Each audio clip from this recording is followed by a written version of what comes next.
Hello everyone and welcome live to Bristol, Tennessee, tonight's broadcast of the Total Nonstop Racing League for the 3WideTV Cup presented by Schue's Lawn Care Service. Tonight, we got a double header for you folks here from the last great Coliseum. It is the Team Bananas Bristol Split event and going to be on asphalt, well not necessarily asphalt, but concrete here tonight for race number 1 and number 2. Was going to be a dirt race, but unfortunately they don't have a dirt setup in iRacing for Bristol and these Cup cars, so that idea was kind of scrapped. So we're going to be racing under the lights here on the concrete for race number 2 here tonight. And Bob, 2 125 lap races in store for us tonight. Yeah, definitely, Peter, and this is going to be a lot of fun. This track is so hard to handle, but there are different racing grooves with progressive banking here at Bristol. So you're going to see some guys start the run down low, and then as the run goes on, they're going to be right up against that wall. And as we're seeing here, a lot of drivers getting quite squirrely coming out of turns 2 and 4. So look for them to collect into that black painted wall on the outside quite a lot as this race makes its way through here. Like you said, Peter, a pair of 125 lap races tonight. First in the day, then later at night. So this is going to be a lot of fun, and it's going to be tough for these drivers to be able to concentrate for 250 laps total. Yeah, I would tend to agree. It definitely is going to be a race where your head has to be in the right spot. And of course, if your head isn't in the right spot, maybe you end up upside down in race number 1. No big deal. You can make it up in race number 2, as there is no rules. If you get wrecked in race number 1, you can race number 2, just like that. So, going to be fun to see some of these drivers maybe not do so well in the first race, come back and get a little bit of redemption, an extra shot here of going to victory lane. As you see, top left-hand corner of your screen, 3 very, very, very close times atop the board. Mike Floppy Tellier with a 14.96. He has a, 0.00 of a second gap back to Josh Sobel and Bill Edwards. All 3 of those drivers running identical lap times. And then John Cannizzaro Jr. just another 100th of a second back. Then you go back a little bit further and you got Jason Gracias and Shane Ewing just 0.03 of a second off the top. And then we got the number 5. How about this? David Duran Jr. and Andrew Beach just 0.04 of a second off the top time here tonight. Jeff Price there sitting in 9th, just 0.08 of a second. You have to go all the way back to Kevin Stone to be the first driver who is more than a 10th off the top here of practice with just about 1 minute and 20 seconds left. But Bob, I think that's telling us that we're going to have a really close field here tonight at Bristol. Yeah, absolutely. These drivers are going to be all on top of each other throughout tonight's races. And, I mean, just look at that, Peter. Like you said, the top 9 drivers all within 1/10 of a second. The top, 4 drivers are all within 9 1,000ths of a second. So it's going to be a lot of parity throughout this race. And I'm just ready to get this thing started. Well, I was hearing from Tristan Thuggy Maher just last night that this Cup car kind of rewards drivers who are able to save tire. I think it's going to be really difficult to pass here tonight, Bob, both in the day race and the night race, just with how close these drivers are on times. You would think that would be the case, but of course, as these runs go on and as you start to wear off the tires, we get to see a little bit of disparity in the field. Hopefully we get some green flag runs in tonight. Unlike a lot of Bristol races that I've broadcasted with a lot of caution, hopefully we get that green flag run so we can get to see the drivers who could save their tires start to march their way through the field versus those who might try and pick up spots early in the run, but sometimes you do that and you give up spots late in the run. So going to be fun to see how it all shapes out here tonight as the checkered flag does fall here on the practice session. Mike Floppy Tellier will get credited with the fastest of all with that 14.96 lap time. Josh Sobel there sneaking into second, Bill Edwards in third. But now's when it starts to really matter, Bob, qualifying here at the Bristol Motor Speedway. 5 minutes for these drivers to go out there, set a good lap time, and try and start up near the front. It is, in my opinion, going to be fairly important to start near the front. Try and control the race from the front. If you're a little bit further back in the pack, you can try different strategies. Maybe we'll get some cautions to throw things off just a little bit. But if you're in the front, I think you're going to try and stay there and kind of lead from the front. As out there on the racetrack, the number 97, Mike Floppy Tellier. I'll tell you what, Bob, Team Banana on the number 97 this week. Yeah, Team Banana, they're a paintball group based out of New Jersey, and every year up in northeastern Pennsylvania, there is a big paintball match weekend called the Invasion of Normandy, where it's the Axis versus the Allies, and it started with a couple of guys just showing up to paintball wearing banana suits, and it turned into this. They usually bring about probably 50 to 60 guys to the Invasion of Normandy every single year, both between camping and actually going out to play paintball. And this year they're debuting some brand new jerseys as well. So, it's going to be a lot of fun. It's really awesome having them out there tonight for the Bristol split. Yeah, jerseys is a little bit disappointing, Bob. I think they should stick with the banana suits. But out there on the racetrack, it is John Cannizzaro Jr., the top banana right now, and the number 82 Stay Tuned Sports Ford Mustang as he rolls down onto the mom's side of the racetrack right there. 15.04. No driver yet to break into the 14-second bracket like we saw in practice a little while ago. Robert Tripp in the number 35 out there, the Polyhedral Cathedral machine. There he is in that Chevy Camaro, working his way through turn number 3 and 4, coming to the line, trying to pick up a little bit of time. Currently 6th on the board. And looks like he will stay in that 6th position. Here is a driver that was very fast, however, in the practice session a little while ago. That is the number 75 of Josh Sobel. He's coming around to start his qualifying lap time. Let's see if we go on board here with the number 75 as he works his way out of turn number 2. Bob, very easy to get lost around this racetrack. Already off into turn number 3. We got these very quick lap times here tonight. Just about 1/4 of a minute. Comes there onto the front stretch. We'll see what lap time is out of the number 75. Slots him up into 4th. Let's see if he can pick up a little bit of time on lap number 2. Currently about 0.08 of a second off of John Cannizzaro's pole sitting time. Out of turn number 4 for the final time here in qualifying. And sure enough, Josh Sobel, we rode on board with him right there, folks. Top of the scoring pylon here at the Bristol Motor Speedway. Man, what an absolutely insane lap right there. What a great line, too, where down low, it's going to be the shortest way around the track. Up top has a little bit more grip. But if you're able to stick that car right there in the middle on qualifying, that's going to make all the difference there. And it really did there for Josh as he jumped on board, beating John Cannizzaro Jr. right now by 2/1000ths of a second. So extremely close up at the top of the leaderboard. Number 14 of Kevin Stone slots into the 7th position right now, just behind Vincent Valvano's number 64 machine. Kevin here coming down on to pit lane after his 2 qualifying lap times are complete. Meanwhile, here on the front stretch, I don't know if Mr. Banana here is broken down or something here, Bob. Maybe he got shot by a paintball gun or something, and I don't know. He is rolling. He's just rolling. Never mind. Not rolling anymore.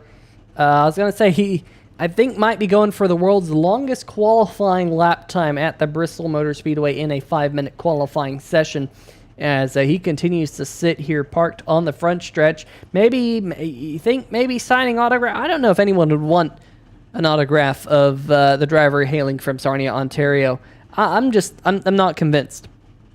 Yeah, maybe he's just waiting for the bananas to ripen a little bit more to make some banana bread or what the deal is. But, it's a bit of a slow lap. I was expecting a little faster from the 97 machine, but we'll see here with 25 seconds or so left here in qualifying.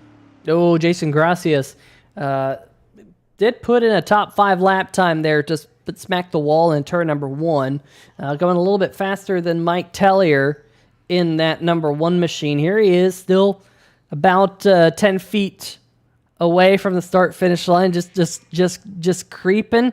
Oh, there he goes. Lap time is in. Mike Tellier goes 4 minutes, 20.74, an absolute blistering lap time here at the Bristol Motor Speedway.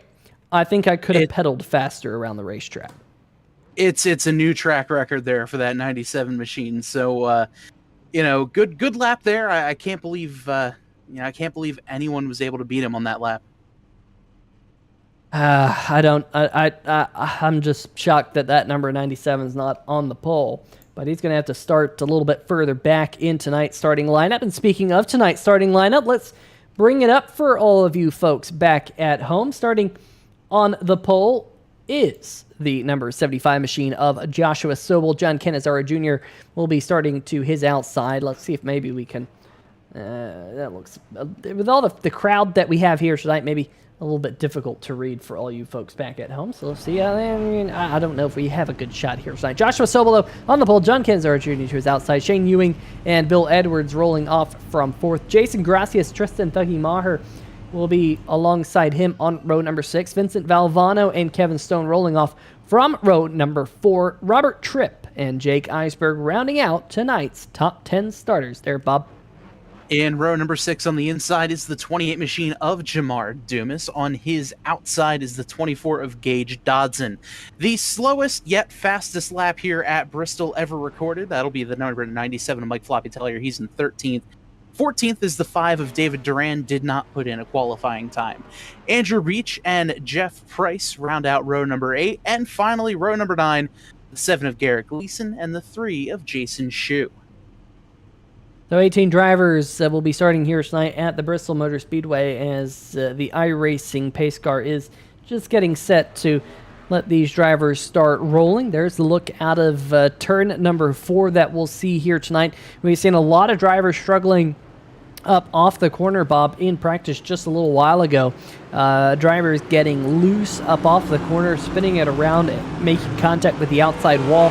Hopefully that was just drivers trying to get, a little bit extra to get that qualifying practice in. But hopefully these drivers can settle it down, keep all 4 tires underneath them, and hopefully they can all make it to the checkered flag here tonight. There is the entrance into turn number 3. The iRacing pace car just showing up right there on your screen. These drivers do get 2 pace laps here, so we'll see them go green here in just about a lap or so from now as the iRacing pace car lights continue to twinkle. We want to turn our attention over to the 3WideTV chat here tonight. We got Johnny Williams in the chat saying, "Let's go G-Money," rooting on his good friend Garrett Gleason, who joined in the chat just a little while ago, saying, shout out to Johnny's daughter. Hope her sunburn gets better. Philip Scott also dealing with a power outage, and that is true. Philip Scott not in the field here tonight, which is a little bit of a shock that the driver of the World Ninja League machine not able to be here. Hopefully, Bob, he will get his power back for race number 2. Yeah, that's what I'm hoping. I mean, Bristol is one of those tracks that Philip absolutely shines at, so it's definitely a shame to not see him out there, and here's hoping he's able to make it for the night race later on this evening. Pace car is on pit road. Flagman about to get us underway here tonight at the Bristol Motor Speedway. Green flag in the air, already racing off towards turn number 1. You see him whipping around the outside. That is John Canizaro Jr. in the number 82 machine, already taking the race lead away from Josh Sobel. Meanwhile, back behind them, Shane Ewing going to work his way up into 3rd. Pretty much all single file right now inside the top 10. But look at this big gaggle of cars. That is the number 35, Robert Tripp, to the inside of the number 42, Jake Eisberg. They're going to be side by side off of turn number 2. And now look who's starting to creep up into the picture. That is the number 97, Mike Floppy Tellier, the Canadian driver right there, who had that, Eisberg with a big wiggle back there. We got one car in the inside wall. I think it's Gage Dodson, the number 24 machine, with a slide into the inside. We stay green flag as he was off the racetrack when he made that contact with the outside wall, but already a little bit of chaos happening towards the back of the field. Eisberg has fallen back in the DeWalt machine. That Ford Mustang, the 42, in the outside wall coming out of turn number 2 here. Yeah, Eisberg is having a little bit of trouble in practice as well, just getting the power down and sliding the tires a bit too much, catching the outside wall, exiting the corners, and you can see that damage on the right rear of the car. Hopefully the wheels are pointed straight here, but meanwhile up front, 35 Robert Tripp putting on some pressure. Now a good battle between Bill Edwards and the 32 of Shane Ewing. Yeah, the number 32 of Shane Ewan, of course, a winner from Auto Club Speedway earlier this season in that Rayovac Toyota Camry on the outside. Edwards looking on that inside line here, working lap number 7. Ewing getting really close to that outside wall. I always like that outside line. I always think that it comes in as the run goes on, makes the inside line very difficult to pass, but Edwards doing a fantastic job here in his gold number 50 machine. Meanwhile, up at the very front of the field, John Cannizzaro Jr. holding on to about a 0.2 of a second race lead over Joshua Sobel, our pole sitter here. But still a long way to go. 125 laps in race number 1, then we'll re-rack them, re-qualify them, and go for race number 2. That's right here, folks. 2 qualifyings, 2 practices, 2 races on 3WideTV. Of course, it will be under the darkness for the second race, which I'm very much looking forward to. But at least right now, looks like Shane Ewing, it looks like he's able to hold on to that spot. Oh, he makes some contact with the wall there in turn number 1 and 2. And now they're catching up to the lap traffic here of Gage Dodson. Which way is the number 24 machine going to go? He's going to stay on the top side of the racetrack. Contact come down the racetrack, and Ewing has to back out of it. Ewing losing a lot of spots there as Dodson still having problems here. He's holding up Shane Ewing. Ewing must be having an absolute conniption behind the wheel of the Rayovac 32. He now jumps down in front of Andrew Beach, says, I'm tired of this. But wow, he's gone from battling for 3rd, falling all the way back to 9th, and that is not easy to regain that track position. Man, what a tough break there for Shane Ewing. You know, and that's just one of those things with Bristol where, you know, you're going to have lap traffic, and unfortunately, Bristol is a very narrow track, all things considered, and when there's a lapped car there, you know, you're going to have to pick your lane, but if you're side by side, you kind of just have to dig your grave and go at it from there. Meanwhile, we saw contact with the inside wall there with the number 3 machine, Jason Schue. We've also heard something has happened to Gage Dodson. Jamar Dumas also may have had an issue. Let's see if we can figure out what all happened here. Let's first see what happened to Gage Dodson in the number 24. Oh, wow. Heavy contact with the number 28 machine of Jamar Dumas. Dumas with broken suspension. So that's what happened to the number 28 machine. Dodson in the inside wall peeling off of the racetrack. Let's see if we can get one more look at that here. Goes off into the corner, and that number 24 just does not turn. Goes straight towards the wall. Almost looked like that might have been intentional on the number 28 machine. Not 100% sure, but Dodson's night appears done. Yeah, just I'm not really sure what would have caused the 24 just to shoot up the track like that. That was a lot right there in front of the 7 to Garrett Gleason as well. Gleason able to get away without damage, but that's just a really tough break there. You see the 24 up in the wall, then down low, and oh man, looked like just wrong place, wrong time there for the 28. Yeah, unfortunately, the number 28's night appears done. Dodson has retired. The number 24, Jason Schue, also after that contact with the inside wall, has taken the number 3 to pit lane. But out there on the racetrack right now, we got this good battle happening between the number 39 and the number 88 machine. Right there on your screen. Jeff Price in the Barks machine. Right there, Back Channel Productions as well on the number 39 Chevy Camaro, and Andrew Beach there in the number 88. Shane Ewing has fallen back. He's fallen back to 11th. A little bit of connection issue there for Jeff Price. He's been having that issue over the past couple of weeks, I've noticed, just kind of off and on as Beach smacks the wall. Meanwhile, up at the front of the field, in all of this chaos, we have a new race leader. Josh Sobel, who was second, has fallen back to 5th. Cannizzaro's fallen back to 2nd, but the number 50 of Bill Edwards shot out of a cannon to the race lead as Iceberg has problems with the outside wall. And look who also is coming towards the front. That is this driver right here. Jason Gracias now looking for 2nd, although he's got the lap traffic of Iceberg here as we go 3 wide through the corner on 3WideTV at Bristol. That takes some guts, and Gracias might be getting the position out of that. Wow, what a move there by Jason Gracias, a gutsy one at that. Just kind of sticking the nose in there and hoping for the best, and that's exactly what happened. I mean, that's what happens when you get 2 really talented drivers like the 82 of Cannizzaro and Gracias there. But, oh man, that could have been disastrous for both of those drivers. Meanwhile, Jake Heisberg has brought the DeWalt Ford Mustang to pit lane. We'll see whether or not he retires the number 42 machine here or not. Ooh, backing up into his pit box, maybe just coming down for an early pit stop, maybe has some damage. But Bill Edwards up to a 9/10 of a second lead or thereabouts on Jason Gracias. John Cannizzaro running in third. Tristan Maher, though, back behind, going to make that pass for position. Here we go. Here's the battle for third. And look who's crept up into this picture. That's Kevin Stone in the number 14. Where did he come from? Last time I think we saw Kevin, he was around the 11th position.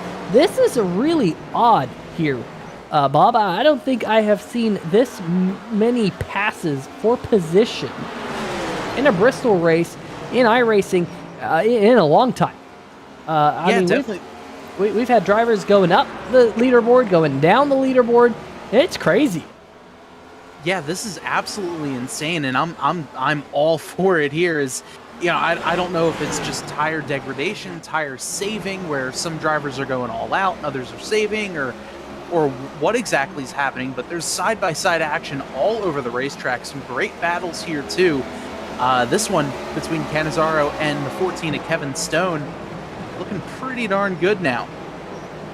Yeah, Kevin on the inside in the RS Customs Ford Mustang. They almost make contact, the pair of Ford Mustangs here battling for the fourth spot. Meanwhile, back behind them, Mike Tellier and Joshua Sobel are in a little bit of a scuffle themselves for position. We give that spot to the number 97 of Tellier.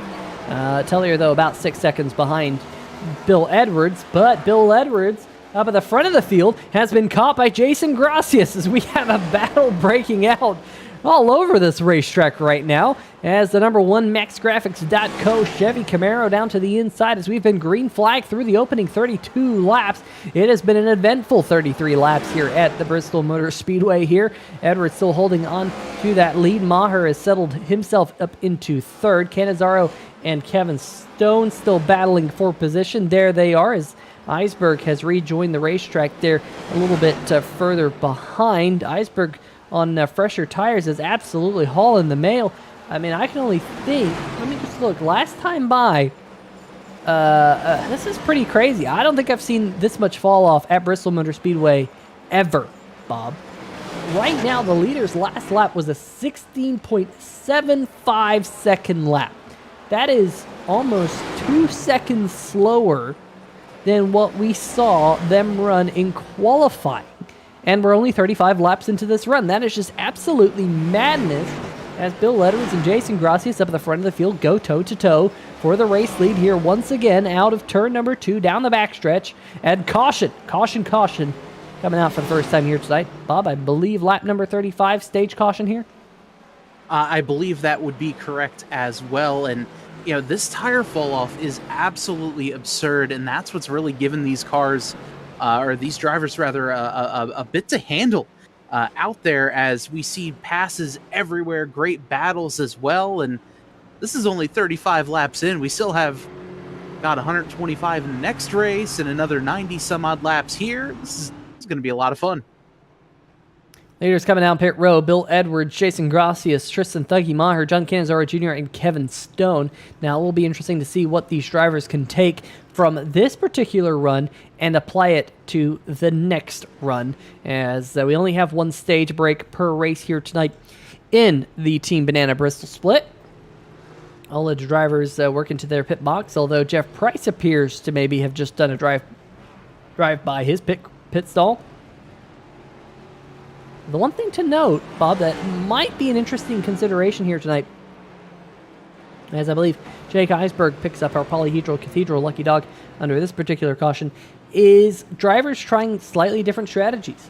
Up at the front of the field, we got Robert Tripp, Jeff Price, and, I was going to say Garrick Leeson, but the Zorse Power machine is coming back down pit road, as is Jeff Price and Robert Tripp, so I take that all back. I was going to say, maybe these drivers thinking about saving a set of tires here early on. They're going to be really, really slow when they do go back to green flag action, just with this fall off, but it could be an interesting call to save a set of tires or something for later in the race. Yeah, definitely. I feel like, especially now with that 35 lap run out of the way, Drivers kind of got a bit of a feel for their car by saying, okay, 35 laps, this is what happened to my tires, this is the percentage of wear that my tires went through, because iRacing will calculate the percentage of wear and all that sort of thing. So they'll be able to say, okay, I can do this for this many laps, I can do X amount of laps on fuel. How can I save to get a little bit more out of the car, a little bit more out of these tires? And I mean, there really is a lot of strategizing going on inside these drivers' heads now with 40 laps here complete. Yeah, so it will go green just about with 80 or 85 laps or so left. Here in just a little bit. RC Plains 59 saying Philip is having a power outage. Good luck to the field. Yeah, RC Plains definitely a tough break to see that for Philip here tonight in the Roll Ninja League machine. Hopefully we'll see him in race number 2 because, of course, tonight is a doubleheader, a Team Banana Bristol split. I'm sure that the league administrators would allow him to join race number 2 here in just a little bit, assuming he can get his power back, which would be good to see.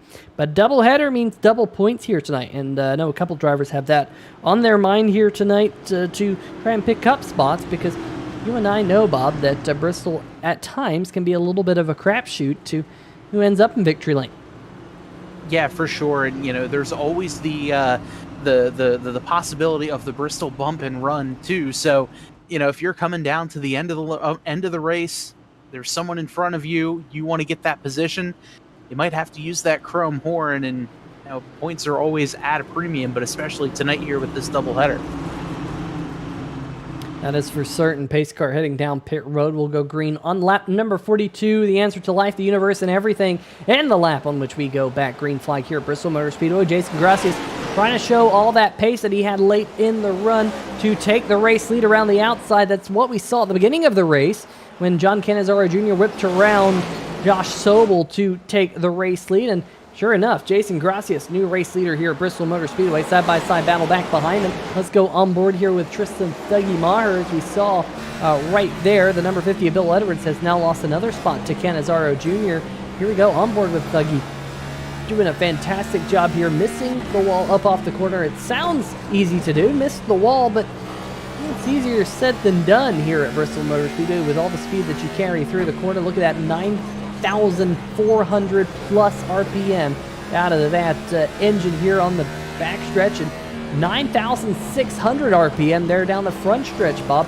These things are absolutely hauling it around this joint. Yeah, they really are, and odds are that sounds like they're driving in 4th gear as opposed to 5th gear. All these cars, these next-gen cars have a 5-speed transmission, and you can get around in 4th, you can get around in 5th. I would almost expect them to be in 5th just to save fuel, but right now it looks like Thuggy Maher riding around 4th gear saying, all right, that's enough. I'm not, redlining it for too long or anything like that, but maybe you'll see some of these drivers shift up to 5th just for some fuel saving if the run goes long. Yeah, I would be all surprised if, especially with the fact that they lose so much grip over the run. I mean, we saw almost 2 seconds of fall off here as, Andrew Beach with a big moment, and Vincent Valvano also getting a little bit sideways out of turn number 2 there. Great save by Andrew Beach to stay off the side of the number 64 machine. But with the fall off, Robert Tripp there back of the screen having a moment. Oh no! Garrett Gleason in the number 7 Zorse Power machine going backwards. There must have been contact. And the Comans Care number 7. Well, Bob, Garrett, you borked it, buddy. That suspension wasn't broken, and now the suspension is broken. I was going to say it was in need of some Comans Care, but now it might need some Comans Care and then some. Yeah, it looks like they might have to take that Zorse out behind the woodshed now with how bad that, with just how bad that suspension's broken. It's such a tough break. Garrett was having a good run so far, standing right around the top 10. And, oh man, wrong place, wrong time. Just gets clipped in the back tire and he gets sent around. You know what? Yeah, my other producer there, Carlos Acosta, rightly saw with his keen eye that that suspension was already broken. So I didn't think it was broke. but it sure enough was. Here we go, another look with Garrett Gleason here. Gets that little nudge there from Robert Tripp, and unfortunately kind of pancakes the left side wall. And you can see that right there, that front left suspension doing all the wibble wobbles and into the inside wall to, I think like he said there, taking it behind the shed there, Bob. I mean, is that what you do? Just kind of put it in the inside wall just to get it out of its misery? Yeah, at this point, that Zorse is walking around on 3 legs, and it's just not going to be a good night there for that number 7 Zorse-powered machine. Well, the 7 Zorse-powered machine is now in the 3WideTV chat, so, go find yourself your favorite beverage there, Mr. Gleason, and, you have the keys. I wish you didn't have the keys, but you have the keys to the 3WideTV broadcast booth in case you want to come up here into the booth and have something to say here. But Carlos Acosta saying how that car became a doctor. I'll never know, but we need a car doctor. But Garrett saying, thank goodness there's a second race, and that's right. There is race number 2 of the Team Banana Bristol split here coming up, and we're almost halfway through the first race, so things going swimmingly well. I mean, only second caution here in lap number 53. Not all too bad, Bob. Yeah, definitely. I mean, we've seen a full tire run there with a lot of fall off. And, if they can keep this thing going green, we're going to see another really good run here. Green flag pit stops could be a possibility as this race winds down. So, this has been a lot of fun tonight, and I'm looking forward for this thing to stay green and get some good battles all over the racetrack again. Yeah, I've just been so impressed with the amount of drivers making passes here tonight. I mean, we talk about Jason Gracias. He started in 5th here tonight. He's our race leader. Canizaro started 2nd, running 2nd. Edwards picked up a spot since the drop of the green flag. Kevin Stones also picked up 4, just like our leader. Vincent Valvano picked up a 2. Josh Sobel, our pole sitter, has lost 5 spots since the drop of the green flag. But then you have drivers a little bit further back. Andrew Beach, Jeff Price. Both of those drivers have gained 8 positions here, and that's not all too easy to do here at Bristol Motor Speedway. Mike Floppy Tellier a little bit further back as well. A little bit of mixed strategy on pit road. Tellier was the only driver to come down and pit under this caution flag, so going to be interesting to see what he can do on the fresh tires as the green flag waves again here on 3WideTV and 3WideTV Cup Series in the Total Non-Stop Racing League. We want to thank all of you folks from joining us here tonight as Gracias holds the race lead. But look at John Canizaro, power move out of the 82, and he goes to the front for the second time tonight. I'm a little surprised Gracias didn't take the high side there through 3 and 4. Clearly that's been the better line, especially once, as you're getting up to speed. But right now they're both down low, and Canizaro with a huge move on his outside.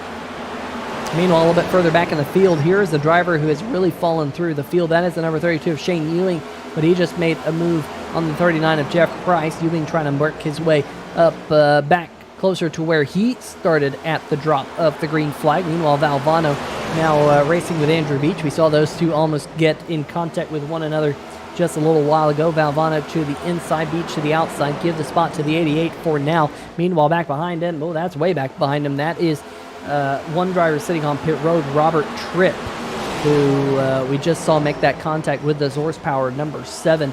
So we are currently down to just 12 drivers out of the 18, which is surprising. We've only had 2 cautions, but it has been so far a race of attrition here at the Bristol Motor Speedway. Of course, we did have that green flag accident between Dodson and Dumas, who took both of those 2 drivers out, unfortunately, here tonight. As we close in on the halfway mark in race number 1, look at the number 88. It's the 97 of Tellier with a big wiggle there at the back of the screen. But look at Ewing. Ewing's running that inside line as Beach has a big wiggle again. We got to keep our eyes on this 88 machine. He is where all the action is right now, as they're side by side in front of him as Jeff Price clips the wall. Holy smokes, Bob. It's halfway home in race number 1 this time by. Yeah, already halfway through this race, and you could really tell that these drivers are giving it everything they can coming out of the corner. Just the car snaps loose almost unpredictably, and you're really going to have to fight the car to chase it, and if you have to drive it up into the wall to make it, or keep it going straight, that's exactly what you're going to have to do. But right now, the 88 of Andrew Beach just kind of in the hornet's nest right now, and if it's not him that's getting sideways, it's someone right around him getting sideways, and this is just so much fun to watch. Jeff Price in that number 39 now on the inside. Here comes Beach around that high side, and I think will complete that pass off turn number 4. Yes, he will. Things happening very, very quickly here. Here comes your race leaders, Cannizzaro and the number 1 of Graphix. Then you see the big herd of drivers back behind them. Here's your leaders. There's about a second gap back to Kevin Stone, who's sitting now solidly in the 3rd position. Good job for him. But now we got this little bit of a choo-choo train happening from the 3rd or 4th position all the way back to the 2 that follow this group. That is Mike Floppy Tellier and David Duran Jr. Tellier going to the inside. Remember, he's on fresher tires, but just doesn't seem to be able to find the grip out of those tires right now, as Duran might have just shaved off Tony's the Tiger's fur there as he whipped his way through turn number 1 and 2. Yeah, I'm a little surprised that that Tellier hasn't been as forward through this race. And oh, as we say that, he slips on a banana peel, got a little sideways there, but able to keep things going. Meanwhile, out front, we've got a battle for the lead, Peter. Yeah, Jason Gracias wants to get back up to the point. Big gap forming now behind him and Kevin Stone in 3rd. And I was wondering back there, Bob, why all these drivers were getting loose, but it makes sense. Tellier's just throwing banana peels out the window. Of course, it is the Team Banana Peel Bristol split. And, you know, I just got to get those mystery boxes out there on the racetrack somewhere, and it goes and then a banana peel pops up at the top of your screen. You toss it out the back. Sometimes you can even throw them forward and stuff like that. I mean, who knew iRacing was basically Mario Kart? I mean, I didn't know that, but hey, it is what it is here, and if Tellier's the only one that has that skill, well, he might just end up in victory lane here tonight. We know he's been good on these short tracks, especially here at Bristol in the past on 3WideTV. In fact, last time I think I broadcasted a race here at Bristol Motor Speedway, Tellier went to victory lane in the National Sim Racing Association League that we broadcast here on Friday night. So we'll see whether or not Tellier can work his way forward, as he just worked his way up into 7th with a pass on the number 39 machine. Is Iceberg right in front of the leaders and takes out the leaders. The number 82, John Cannizzaro, caution flag waves here tonight. Oh man, what a tough break. And here comes the rest of the field into it, as the 39 of Jeff Price is going to drive into the wreck there too. And oh man, Peter, we were just talking about how, you know, these cars just get a little bit snappy and they get sideways. And unfortunately, the 42 was going one way, the leaders were going the other way. And well, Cannizzaro and the 1 of Gracias just wrong place, wrong time. 42, yep, tried to go low. Cannizzaro tried to go up high to dodge, and there they go. And the rest is history now. Yeah, the 82 into the outside wall there, the number 1 of Jason Gracias, nowhere for him to go, really nowhere for our 2 leaders to go. And then we'll roll back to full speed. Andrew Beach getting a piece of it there as well, and Jeff Price coming in late. Now, of course, these drivers will be very, very grateful that there's another round here coming up. Hopefully their damage is not too bad, but look at Jake Eisberg. He got up there into the marbles and tried to cut down in front of the leaders to give them space, but it was just too little too late. The 42 just peels it off the racetrack, killing the cone in doing so. But that is a tough situation for Jason Gracias and John Cannizzaro Jr. Here we go, on board with Jason Gracias. This was his view of that. Just nothing he could really do there. He was not expecting that to happen. Meanwhile, we got the now race leaders, Bill Edwards and Kevin Stone's just going on by. Let's see if we can go on board with Kevin Stone, see what his view of this was. Let's go on board with Bill Edwards. He was a little bit further back, and good job by Kevin Stone and Bill Edwards. They kind of split that gap, Bob. It wasn't open for a whole lot of time, but good heads-up driving by those 2. Yeah, definitely. And, you know, things happen so quickly here at Bristol, and I would be surprised if the 1 didn't even see the 42 at all with how close he was behind Cannizzaro. And right now, Cannizzaro doesn't look like he has too bad damage, just kind of feeling it out right there. as Canizaro drops down to 11th place. Gracias on pit road, currently still 1 lap down, about to go another lap down to the leaders. So just a really tough break out there for these guys. They were putting on one heck of a race, but still 50 laps to go here at Bristol. It is Bristol, and those types of things happen. But out there on the racetrack, things to talk about under this caution flag. Mike Floppy Tellier, remember, Bob, he pitted under the last caution flag number 2 here tonight, elected not to pit under this caution flag. So he will be on about 25 lap older tires. And then the drivers around him, Bill Edwards, Josh Sobel, Kevin Stone, Andrew Beach, Shane Ewing, Jeff Price, Tristan Maher, David Duran Jr., and John Canizaro Jr.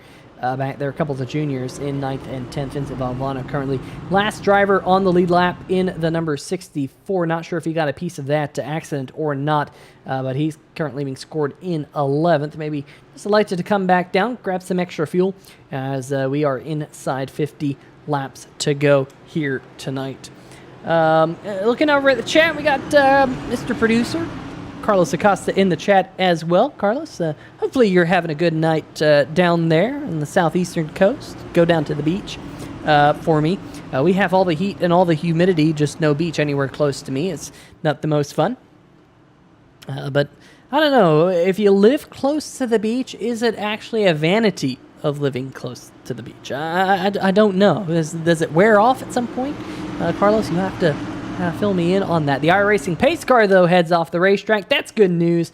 And we're about to go back to green flag racing. Mike Floppy Tellier, our race leader, gets us back to green flag action on the older tires. Now, we do expect to see, Bob, those tires are warm, they're hot, they might be grippy for a lap or two. But then the question starts to be, will the fresher tires start to make inroads on the race leader? And I think you're starting to see that right there. Kevin Stone, big wiggle back in the pack. Good save out of the number 14 machine as he has fallen deep into the field right here, back into 8th, running behind Andrew Beach after that big wiggle. But up at the front of the field, we were looking away there for just a moment, and Joshua Sobel has taken the number 75 up to the front of the field, right where he started here tonight, is Bill Edwards with a big wiggle back there. Holy smokes.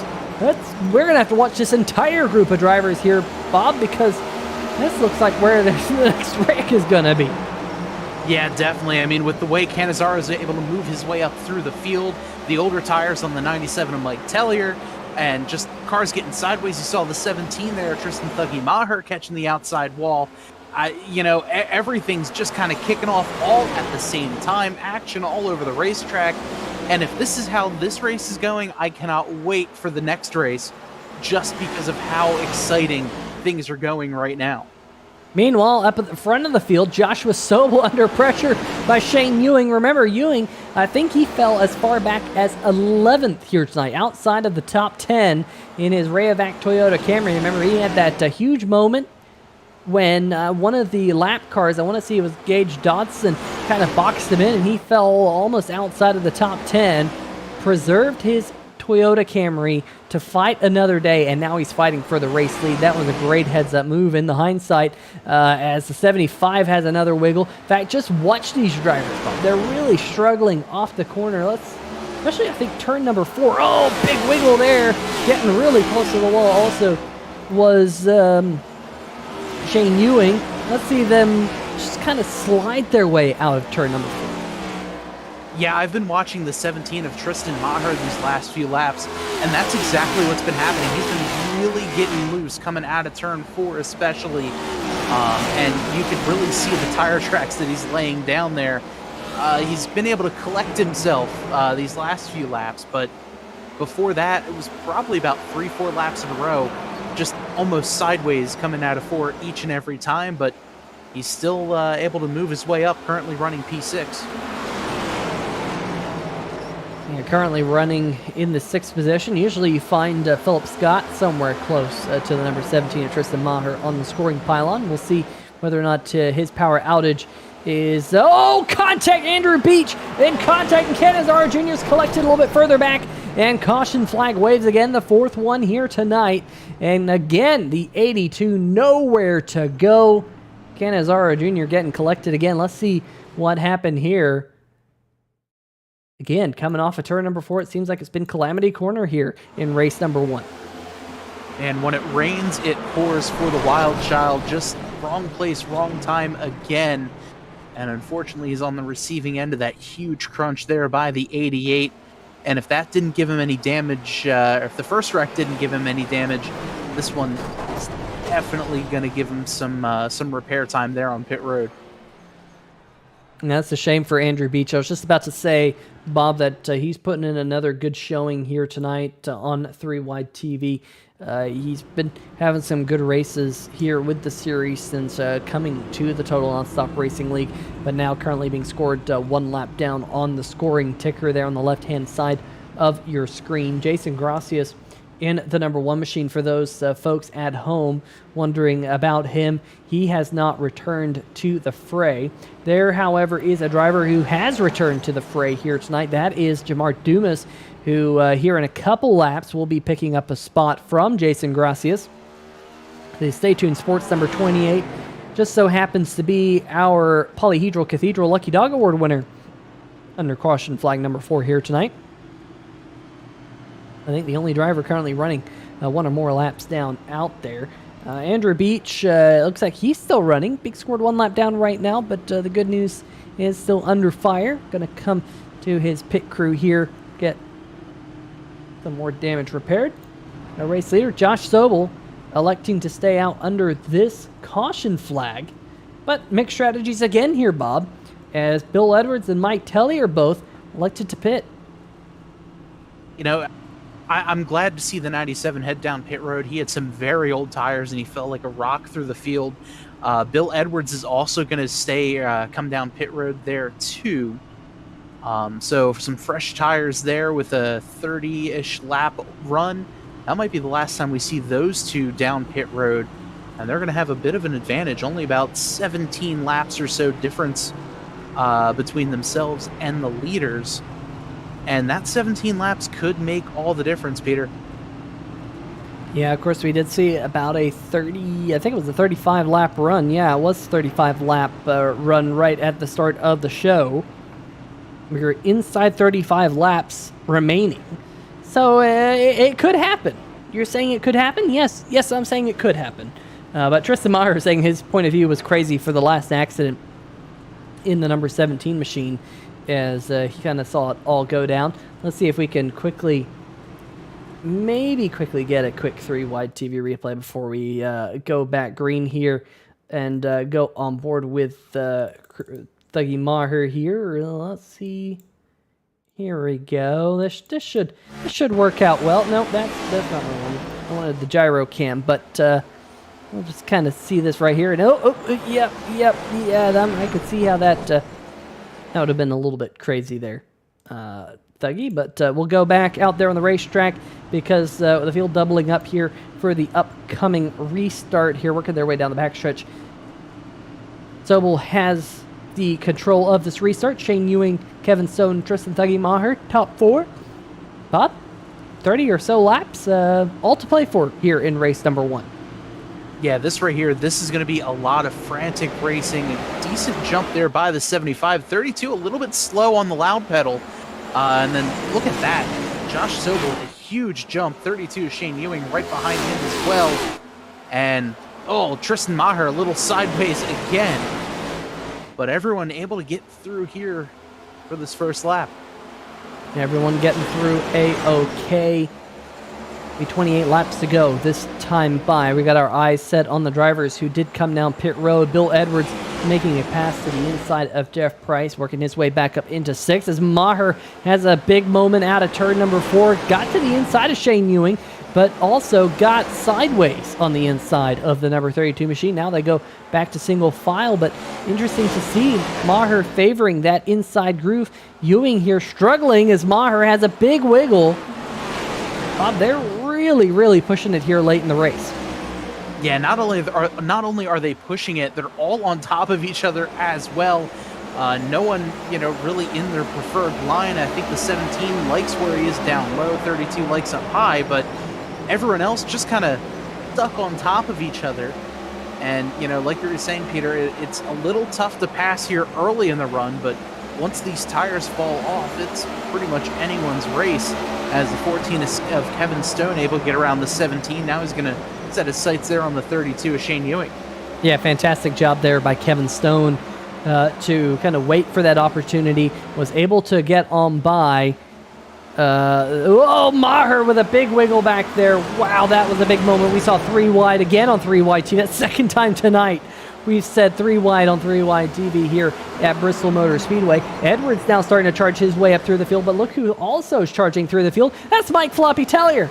I said don't count out a Team Banana Machine because he's dropping banana peels out there on the racetrack, but I don't think he's dropping any banana peels right now because he wants this thing to stay green flag because, Bob, he came down on pit road under this last caution, took on, I believe, his final set of Goodyear tires. Now they're all trying to wreck around him, but he says no banana peels this time as Shane Ewing catches the wall in turn number 2.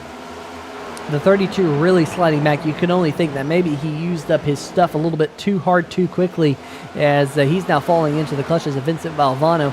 Maher still struggling in the Eclipse photography machine. Again, 3 wide. And Ewing really struggling with that Rayovac Camry right now. Back into, right now, the 9th position, but up at the front of the field. We're going to have a battle here before long because Edwards got around Tellier, and Tellier trying to wreck himself there, maybe slipping on his own banana peel as we're coming to 19 laps to go. Here comes Edwards on the fresher tires looking for the race lead. Yeah, those are fresher tires there by about 17 or 18 laps, separating the 75 and the 50. Mike Floppy Tellier just on the bottom of your screen there has the same age tires as Bill Edwards.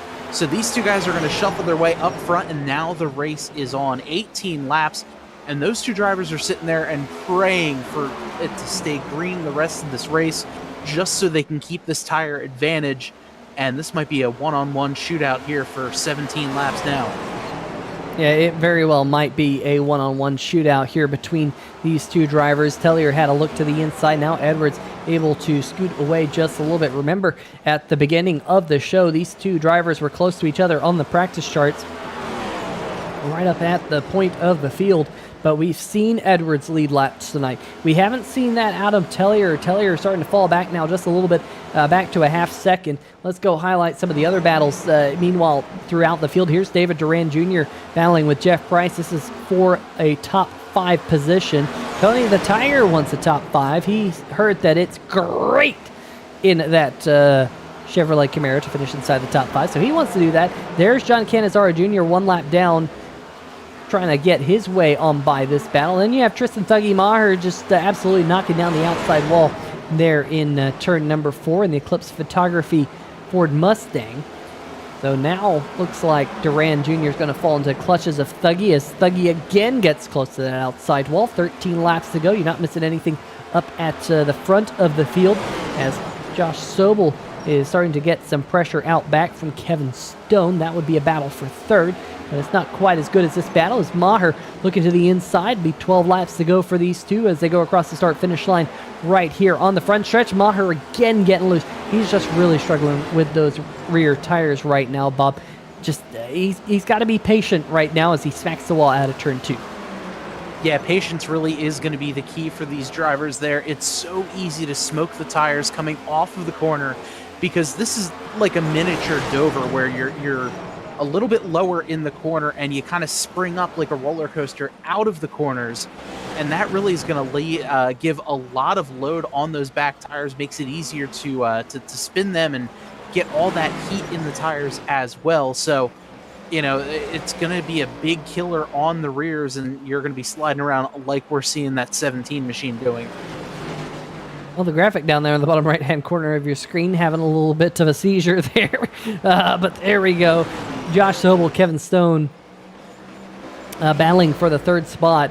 This is, of course, the final spot on the podium here tonight as Kevin Stone with a huge lunge to the outside. What can he do? Not sure what Sobel was about there. He really was slow on entry into the corner, and he's going to pay for it.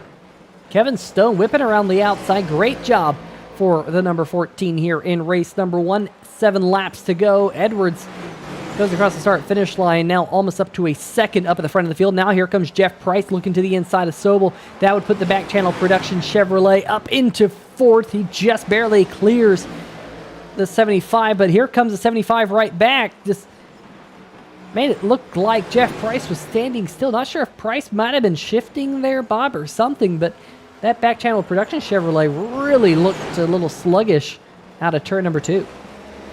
Yeah, I'm a little bit surprised. I wouldn't expect him to back down that much to try to get a good run off the corner. So I'm not really sure why he backed off that much, but here he is again, right on the back bumper of Josh Sobel. Meanwhile, with this pace out of our leaders on the fresher tires, they have just lapped Shane Ewing, the 9th place driver. They're coming up on more lap traffic here in just a little bit. 4 laps to go, and Sobel still holding on to this 4th position over Jeff Price, but these two are 9.5 seconds behind our race lead. Here comes Jeff Price, sends it up the inside. 3 more laps to go here at Bristol. Mike Tellier now almost 2 seconds behind Bill Edwards, as Edwards has turned on the Jets up at the front of the field, and Jeff Price will take that spot and move up to 4th. Yeah, Price, this battle here between Price and Sobel has been absolutely outstanding. Just clean racing as well. Meanwhile, another battle here between the 17 and the 64. Tristan Maher was in the wall just a couple of laps ago, kind of got stuck and glued up in the wall. He's going to try to push his way back up through the field yet again. He's putting the pressure on this battle here for 7th. But meanwhile, out front, it's the 50 of Bill Edwards on the white flag lap. Yeah, white flag. Coming out of turn number 4, Bill Edwards takes race number 1. Stellar strategy call, you would have to say there, Bob, to come down and take tires. Tellier going to come home in 2nd.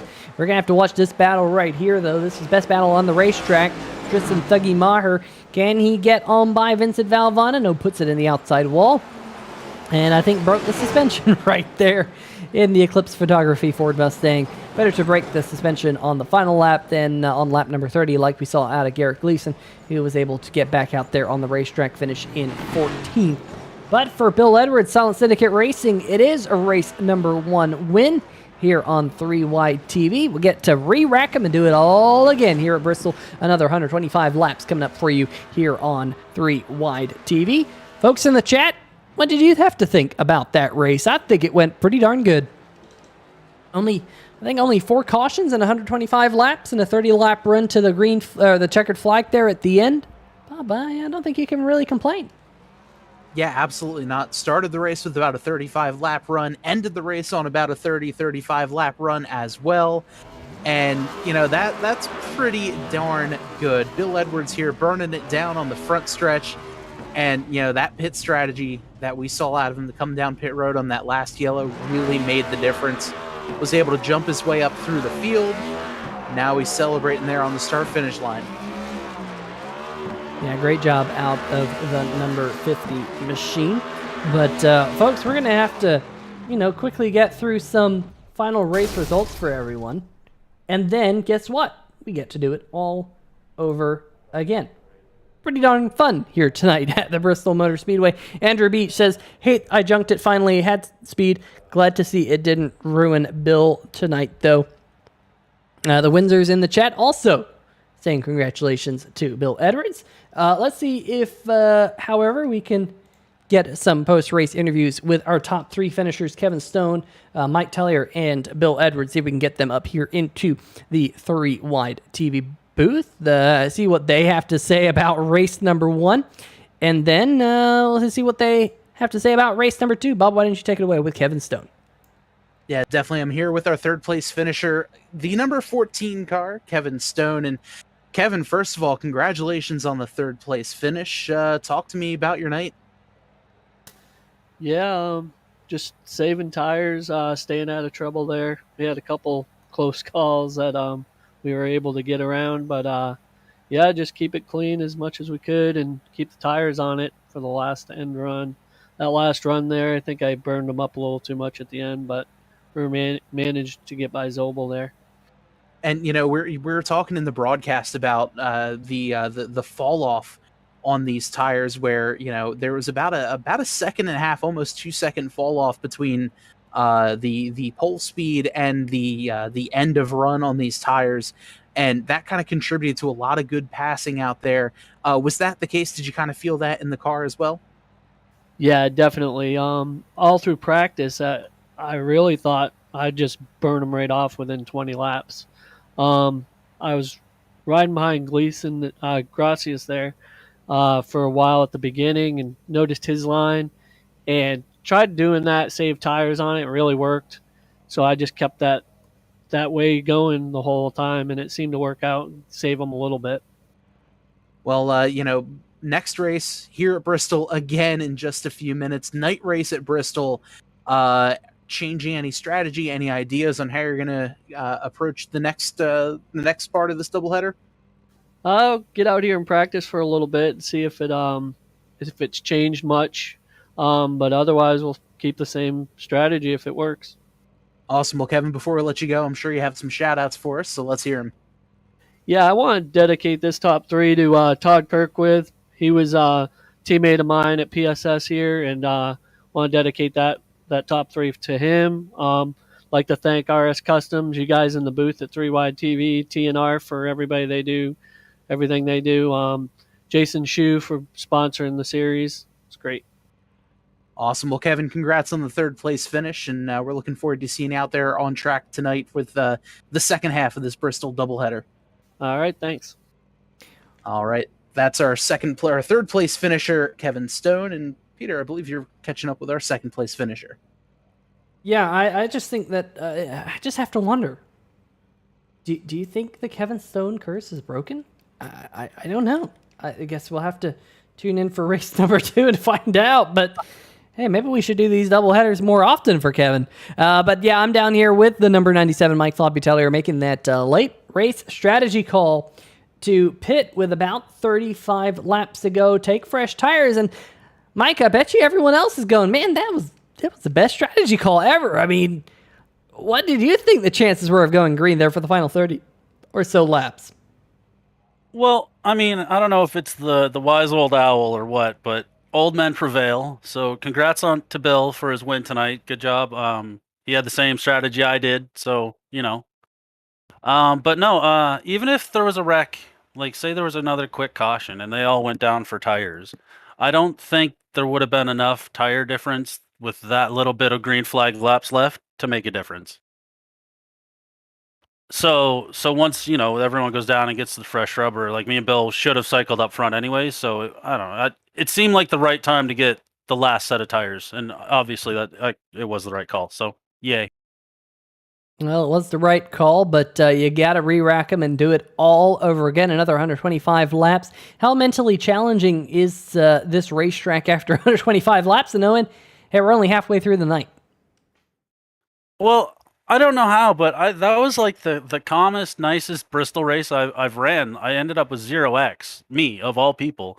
So I don't know if I was trying to put on a good show for the sponsors or what, but car came home clean. We finished up near the front, so hopefully the headache doesn't get too big before the end of this one. I was a little bit concerned that Team Banana machine would end up looking like it had quite a bit of paintball splatter all over it by the end of tonight, but well, there's still another race to go and find out whether or not that will happen. But any shout-outs you'd like to give out before we let you get going for race number 2? Yeah, well, hopefully we can add some confetti to the paintball splatter, and yeah, Team Banana for being on the car for the Bristol doubleheader, TNR for putting on the great series, you guys for broadcasting, and Jason for helping me out there, kind of teaching me a line. I can't run his line. He's going to be fast again, so watch him. Well, I'm sure he will be pretty quick. Let's let you get to it, though, for race number 2, Mike. Yeah, thanks, guys. Have a good one. All right, well, we'll let Tim jump back to, well, I don't know where he was. Maybe he was up at the top. Maybe he was somewhere else, but we'll let him get it all sorted out. It looks like he got it sorted out himself. Bob, why don't you take it away with tonight's race 1 winner, the number 50 of Bill Edwards. Yeah, I'm down here in Victory Lane with Bill Edwards. And Bill, first of all, congratulations on the win tonight. Really hard-fought battle.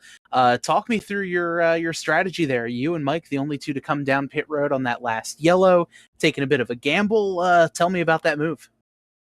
I was already thinking about it. My thought process was I was just going to do the opposite of what the leaders did. I saw somebody fake it, and then he pulled it back out. And I'm like, well, there, I'm going to go get him. With 35 to go, you're basically stuck at that point. If you don't take them right, then you're stuck because you're not going to get enough laps to make them worthwhile after that. So I thought I had a pretty good chance. I was a little bit concerned about, like if there was a car on old tires or a wreck in front of me or something like that. But I just figured that'd be my best chance for a win. I pulled it off. Yeah, definitely. That's for sure. And you did have a fantastic run, able to dodge a couple of wrecks there in the beginning of the race too.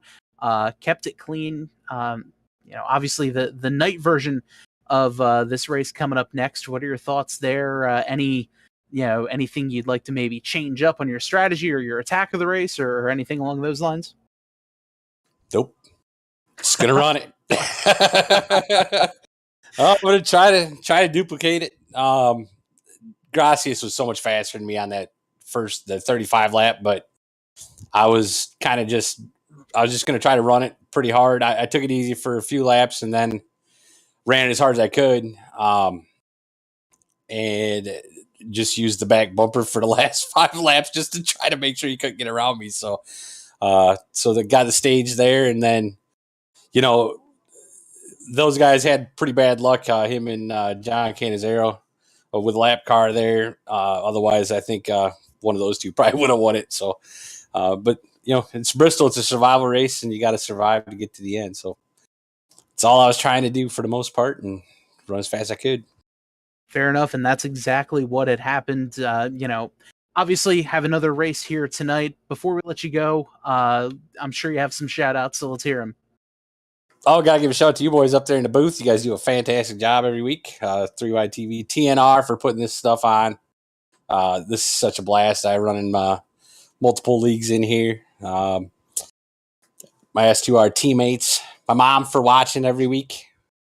Yep. I think that's about it. Awesome. Well, Bill, congratulations there on the win, and we'll see you out there on the track in a couple minutes for the second half. Sounds good. Let's do it again.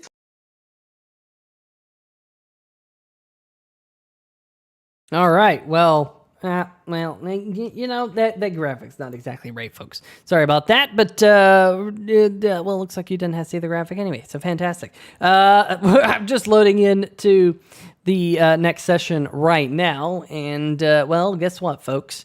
As you will see, we have transcended into the darkness here at the Bristol Motor Speedway. There you see it on your screen. Well, I'll tell you what. It is nighttime, and nighttime at Bristol is always special.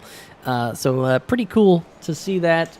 As it looks like our live timing and scoring graphic does not exactly know what's going on around the 8th position. But hopefully that works its way out. But Bristol at night now. Now, unfortunately, I got kicked down to the last session because all the drivers left to move over to the next session.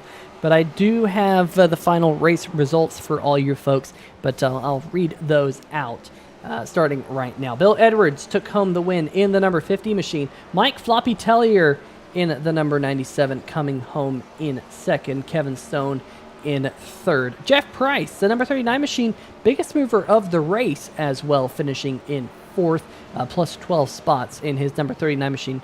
Good run for him. Josh Sobel, our pole sitter from the first race, going to come home and finish in fifth inside the top 5. David Duran Jr.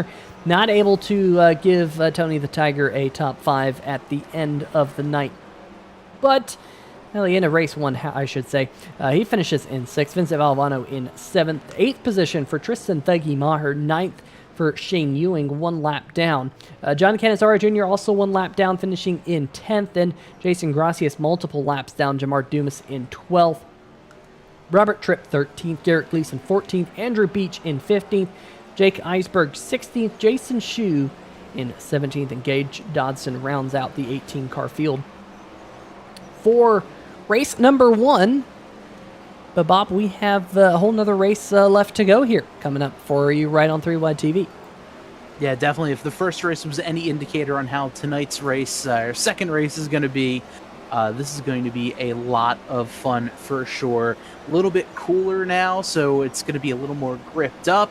But with the way tire fall off was in the first race, this could really be interesting. I'm interested to see how the track temperature is going to affect how these cars are going to handle a little bit as this one goes on.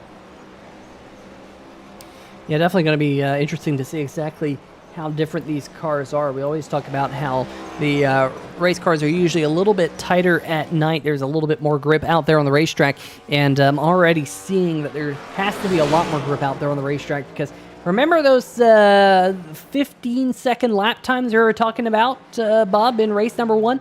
Well, currently, David Duran Jr. is top of the leaderboard with a 14.67 lap time, so already several tenths of a second faster, and we don't even have a lot of drivers yet to have completed their lap times here in this practice session, so we'll leave the drivers to it here just for a moment. But let's see if we can talk to the commish himself, Mr. Garrett Gleason, get a quick word with the Zorse-powered machine. Garrett Gleason, Peter Short, 3WideTV booth, you got a copy? Hey, Peter, what's up? How'd you make out that first race? Was it strenuous for you guys up in the booth? I'll tell you what, I might need a beer after that first race. I probably need 2 after race number 2. But you probably needed 1 too as well, because that Zorse power machine, broken left front suspension. Hopefully the crew has got it all patched up, though, for race number 2. Yeah, we pulled out the Coleman's Care backup car, and I think we're going to be okay here for race number 2. This track seems to have more grip. It's a little more stable than it was in that first race. And I look forward to a better race. I mean, we had a little bit of issues with lap cars, but a couple of those guys aren't here. I think the only fresh face we have is Steven Doziak, and we know what to expect out of him. It's never good, but at least we know what to expect. Yeah, Doziak's in race number 2, so I don't know if it's going to be a better race. Let's just be honest. But it's cool seeing several drivers out there, different paint schemes. Vincent Valvano throwing on the blue and orange scheme for race number 2, a little bit different than what we saw in race number 1. So some drivers already bringing out their backup schemes for this second race. Garrett, we still got you in the Zorse power machine? Yeah, I'm still rocking the Zorse, Peter. I can't end on a note like that. I mean, Doze has his fruit stripe gum. It's the Zorse versus the Zebra battle all season long. I'm going to stick with this paint scheme and hopefully get this number 7 Coleman's Care Zorse Power Chevrolet in a top 10 run. And if not, Peter, you could ridicule me like you did after I wrecked into the wall there in the first race, trying to turn it straight. Yeah, always ridiculing the number 7 machine. That's for sure up here in the 3WideTV booth. But best of luck here, Garrett, in just a little bit. You know, one of my favorite things about coming to Bristol Motor Speedway, and I think about this almost every time I come here, Garrett, was back in the day, back around what was it, around 2006, 2007 or so, when I believe this was the very first track you ever had a scheme for Robbie Gordon, if memory serves me correct. Is my memory correct, or am I getting old? What scheme was it, Peter? I'm curious now. I know we all ran like Splash Menard schemes at one point. Was that this race? No, the real Robbie Gordon scheme. Like yes. Yes. Yeah, the one in real life. Yeah, we did the car for Spot GPS 2009. That was, I could remember it like it was yesterday. Absolutely, Peter. The highlight of my life, and it's been horrible since then. Oh, well, you know. Hey, you have to have a peak at some point, Garrett, and I got to say that's a pretty cool peak when you got the spot machine here at Bristol Motor Speedway back in the day. So crazy to think that was 13 years ago, but hey, that is the case. I just realized today that I started dating my wife over 11 and a half years ago, and I went, that is absolutely absurd. But hey, it is what it is. Good luck in race number 2 here, Garrett. We'll be rooting for you. Thanks, Peter. If I wasn't depressed before the broadcast, I definitely am now, hearing all that my life's been over since 2009. So have fun, guys. Have a couple beers. Hey, that's what we're good for here on 3WideTV, ruining people's lives one day at a time. But we'll let Garrett get to the racetrack. Bob, yeah, I mean, I don't know what to say there, but yeah, the time flies. Yeah, I mean, 2009, graduated high school that year, so yeah, definitely made me feel old there as well. So you got 2 for 1 on that one. Well, left timing scoring still doesn't know exactly what it's doing, so we'll just kind of let it. Maybe we'll just let it get reset here, folks. So just bear with us one moment. But these drivers out there, fun interesting to hear, I should say, from Garrett that he thinks it's a little bit more stable, as it looks like Andrew Beach here having a little bit of a problem in practice. Yeah, it looks a little sideways there, but he's able to get it straightened out and ready to go. Looks like we're going to switch over to qualifying now in just a couple of moments. 5 minutes on the clock, and we'll see if the 97 Mike Floppy Tellier can best his 4-minute and 20-second lap time. With the speeds we saw in practice, I think he might be able to do it. I don't know. He might be giving Mike too much credit there. I don't know. He did finish second in race number 1, though, so he must have been... That lap time must have been better than we thought.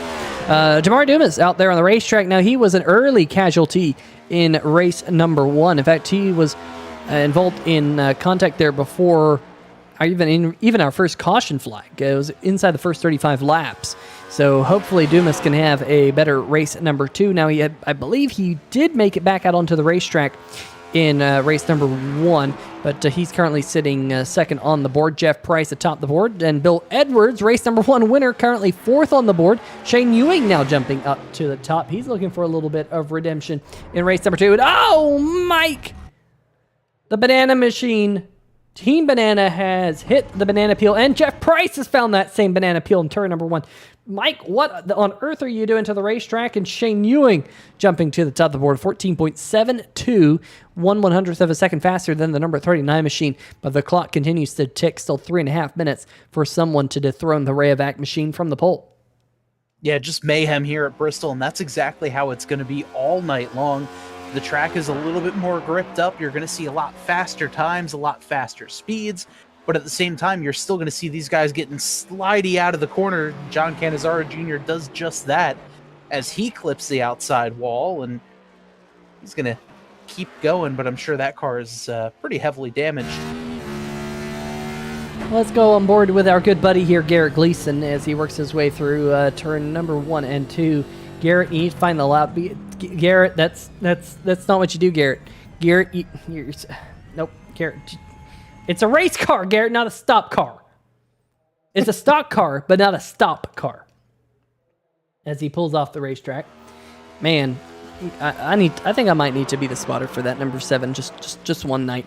Maybe I'll broadcast that here on 3WideTV. That would be fun. Kevin Stone now out on the racetrack right now, trying to get his lap time in, just about halfway through the qualifying session. And the number 14 is currently 7th on the board, looking to do 2 spots better than he did in race number 1 here tonight through turn number 4 to the front stretch. He will bump himself on to the grid in the 7th position, so not improving on lap number 2 for the number 14, and currently the only driver still out there on the racetrack as he gets loose there in between 3 and 4, comes down onto pit road, and the racetrack will fall silent, but just momentarily, as David Duran Jr., the Pop-Tarts number 5 Frosted Flakes mobile, formerly driven by, well, at least very similar to the one once upon a time driven by Kyle Busch, who, if memory serves me correct, no, he didn't get his first win here. He got his first win, I think, at Auto Club Speedway, but it was one of his first wins, I think, here at Bristol Motor Speedway. Maybe that was in the Busch Series. I don't know. But my brain gets fuzzy, and it's been a long time since that happened. But Duran currently sitting P5 in the 5 machine. And Carlos Acosta in the chat says that this is he got the first ever Car of Tomorrow win. The very ugly, weird looking that's it. car. That's the one. Famously called it not very nice things in his Victory Lane interview. So, you know, it was a good looking car and has a lot of meaning here at Bristol. Yeah, I knew there was something Kyle Busch in this track, but I mean, Kyle Busch has won almost everywhere. I mean, I'll just leave that there. I won't pry into that one any further. But Tristan Thuggy Maher goes 4th position on the board. Racetrack does fall silent here for right now. So currently atop the board, Shane Ewing looking for a bounce back, Bob, after race number 1. Appeared to not be able to save his tires, which is very surprising. Shane Ewing's one of those drivers who usually can save his tires really, really well, but just did not have it in the first race. What can he do different here in race number 2? Yeah, I think, it was a combination between having his tires get heated up a little bit too much, not able to conserve tires all that much, but also just a matter of getting stuck behind lapped cars and being in the wrong place at the wrong time. Now he's got a great advantage. He's starting here on pole. We saw Peter track position is incredibly important here at Bristol. And, right now he's got himself in a pretty decent spot. And that lap, he was faster than David Duran by 1/1000th of a second. Yeah, great lap time for the number 32 machine. Let's bring up the starting lineup for race number 2 here tonight for all of you folks watching at home. It is Shane Ewing and David Duran making up row number 1. There's that 1/1000th of a second that you mentioned, Bob. Very tight up at the top of the field. Jeff Price and Tristan Thuggy Maher on row number 2. Let's see what Thuggy Maher can do. He struggled with a really loose race car in race number 1. Now that it's a little bit cooler, maybe he can keep that car underneath him just a little bit better, save some tires, and maybe work his way on to the podium. Andrew Beach, who had that contact in race number 1, he's looking for a little bit of a bounce back here. John Cannizzaro Jr., who had basically every single person against him in race number 1, which is basically the Total Nonstop Racing Discord, and John Cannizzaro Jr., basically everyone against him on the Discord. Jason Gracias will be on the inside of row number 7. We heard Mike Floppy Tellier there says, watch out for the number 1 machine. He's going to be fast. We know Jason knows how to save his tires. Let's see if that comes to fruition here. He's alongside with our race 1 winner, Bill Edwards, in the number 50. Kevin Stone and Vincent Valvano running out our top 10, Bob. And in 11th, the 28 machine of Jamar Dumas. Mike Floppy Tellier starts 12th. 13 of Garrett Gleason, or 7 of Garrett Gleason in 13th. Robert Tripp in 14th. Steven Dosiak Jr. in 15th, and rounding out the field is the 3 of Jason Schue. So a slightly smaller field for race number 2, with Steven Dosiak Jr. being our only new face. A tough break for the number 99 of Philip Scott, who will not feature in tonight's 2 Team Banana Bristol split events. Had a power outage. Hopefully his power gets back on here soon. Yeah, so he can get air conditioning, all of those modern things like lights and all that stuff that we take for granted in modern days. But nonetheless, Bob, another 125 laps. What do you think is going to be different in this race? I wouldn't be at all surprised if there are more cautions in race number 2, because the track's a little bit grippier and they can race a little bit closer with one another. Yeah, that's exactly what I was going to say, Peter. It's going to be a little bit closer racing. Might see a few more cautions. One of the other things that's a little surprising, the 75 Josh Sobel not making this race. He said in the Discord chat that due to a little bit of an injury, he won't be competing in the second race, which is a shame to see. But nevertheless, pace car is off. Green flag is in the air. And Shane Ewing gets on the loud pedal. We're underway. Oh, big slide there. He's going to stack up the inside line, but we're underway here at Bristol. Yeah, I might have got on that loud pedal a little bit too quickly, but he's able to get up to the front of the field, at least for now. David Duran, big slide out of turn number 4. He goes all the way to the inside of the racetrack. Here comes Tristan Thuggy Maher a little bit further back. John Cannizzaro Jr. now whipping around the outside. Here comes the 88 of Andrew Beach coming up through the field. We get some drivers like Cannizzaro already picking up 3 spots. Some drivers already losing 4 spots.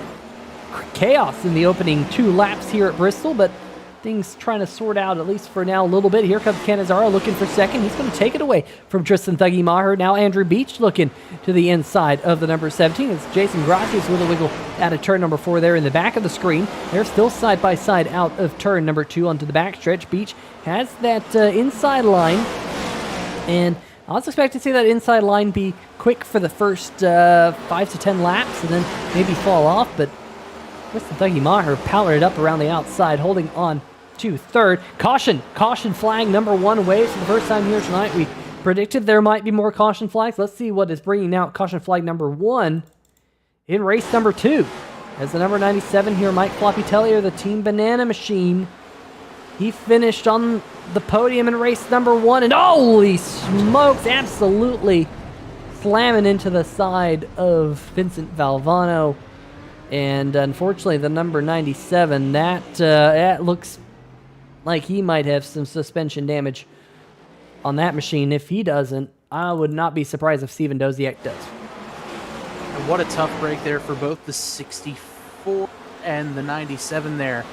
Just, yeah, got a little too sideways coming up, and oh man, tough break there for the 64 Valvano there. Just wrong place, wrong time, gets sandwiched into the wall, and that might be night done for the 97.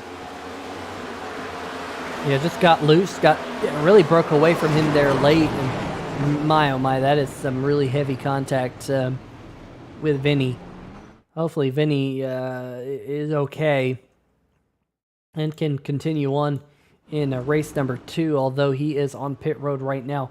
Already has lost a lap and a half, so might be an extended stay for him on pit lane. Unfortunately, Mike Floppy Tellier also coming down onto pit road. But caution flag number 1 already waving here in race number 2. We went green flag for the opening 35 laps in race number 1. Now we're not going to repeat that feat here on 3WideTV. That was very, very impressive. Johnny Williams in the chat also saying, no, not Vinny. Carlos saying he threw the banana. Normally doesn't work, but it had great aim. Oh boy, yeah, definitely found the banana right there. Found his own banana. You know, that's always the worst thing when you're playing Mario Kart there, Bob, and you hit the same line the very next lap, and you forgot that you laid down that banana peel right there in the middle of the racetrack, and somehow, some way, the 15 AI carts have all missed that one banana peel, and you just so happen to find it. You find your own banana peel, and you ruin your own race. That is the story of my life, playing any form of Mario Kart whatsoever. And, you know, it's just one of those things, you just run the perfect line, lap in and lap out, and unfortunately you just hit your own banana. At least that's the way I like to pretend is what the deal is there. So that's the story, huh? I thought you were going to say that's just the story of my life in general. I'm just throwing myself under the banana peel all the time, but... hey, it is what it is. Green flag about to come back out. The iRacing pace car heads down onto pit lane, and Shane Ewing will get us back to green flag a little bit more gingerly on the lap pedal this time, as to not spin his tires. He's going to lead us off towards turn number 1. A side-by-side battle between John Canizaro and Andrew Beach. Side-by-side off into turn number 3. But Canizaro, big run on that inside line, Bob. Yeah, huge run there. He's able to stick right on that rear quarter panel. Oh, the 17 goes for a bit of an adventure. He's able to keep it going straight, though, but he's fallen back quite a lot. Yeah, he's fallen back outside of the top 8, down to the 9th position for right now. But here we got a good battle up at the front of the field, as right behind your race leader Shane Ewing, Andrew Beach, and John Canizaro Jr. still are running side by side. Let's see anyone adventuring off turn number 4 this time. No, not this time at least. We'll keep our eyes on that, as turn 4 continues to be Calamity Corner in race number 2, just like it was in the first 125 lap event that we have here tonight. Everyone now getting single file though, Bob, maybe trying to log laps, because of course we will have that one and only stage caution here on lap number 35, just like I believe in race number 1. Let's see if double check and confirm that is correct. Of course, race number 2, Bob, was actually going to be, race number 1 was actually going to be on dirt. Race number 2 was going to be on the concrete, but iRacing did not have a dirt setup for the drivers, so both races here tonight are being run on the concrete. But I believe, at least from what I'm seeing, there's kind of no difference between race number 1 and race number 2 here. So lap number 35 will be the stage caution. Top 8 drivers will receive points. So you really want to be in that top 8 at the end of lap number 35 here, if you want to pick up 8 bonus points to the stage winner, 7 to second, 6 for third, all the way back to 8th, picking up 1 point, which is currently a little bit further back here. Here's Bill Edwards going up the racetrack. Bob, race 1 winner, currently in danger of falling out of the top 8 as he's under fire from Kevin Stone. This is the battle for 7th right now. Yeah, 2 of your 3 podium finishers right there in the first race battling it out. Bill Edwards had a great run in that first one, obviously getting the win. But right now, he's just kind of biding his time, saving tires as much as possible, and just kind of cruising. This is a great moment for these drivers to sit there and say, okay, different temperature, different time of day. Let's see how this track is going to affect my tires in this first run. Come down during that stage break, put on some new fresh tires, and, you know, just kind of plan out your strategy from there. But right now, Bill Edwards, definitely one of the best at saving tires, and he's getting some pressure there from the 14 to Kevin Stone and Tristan Thuggy Maher now.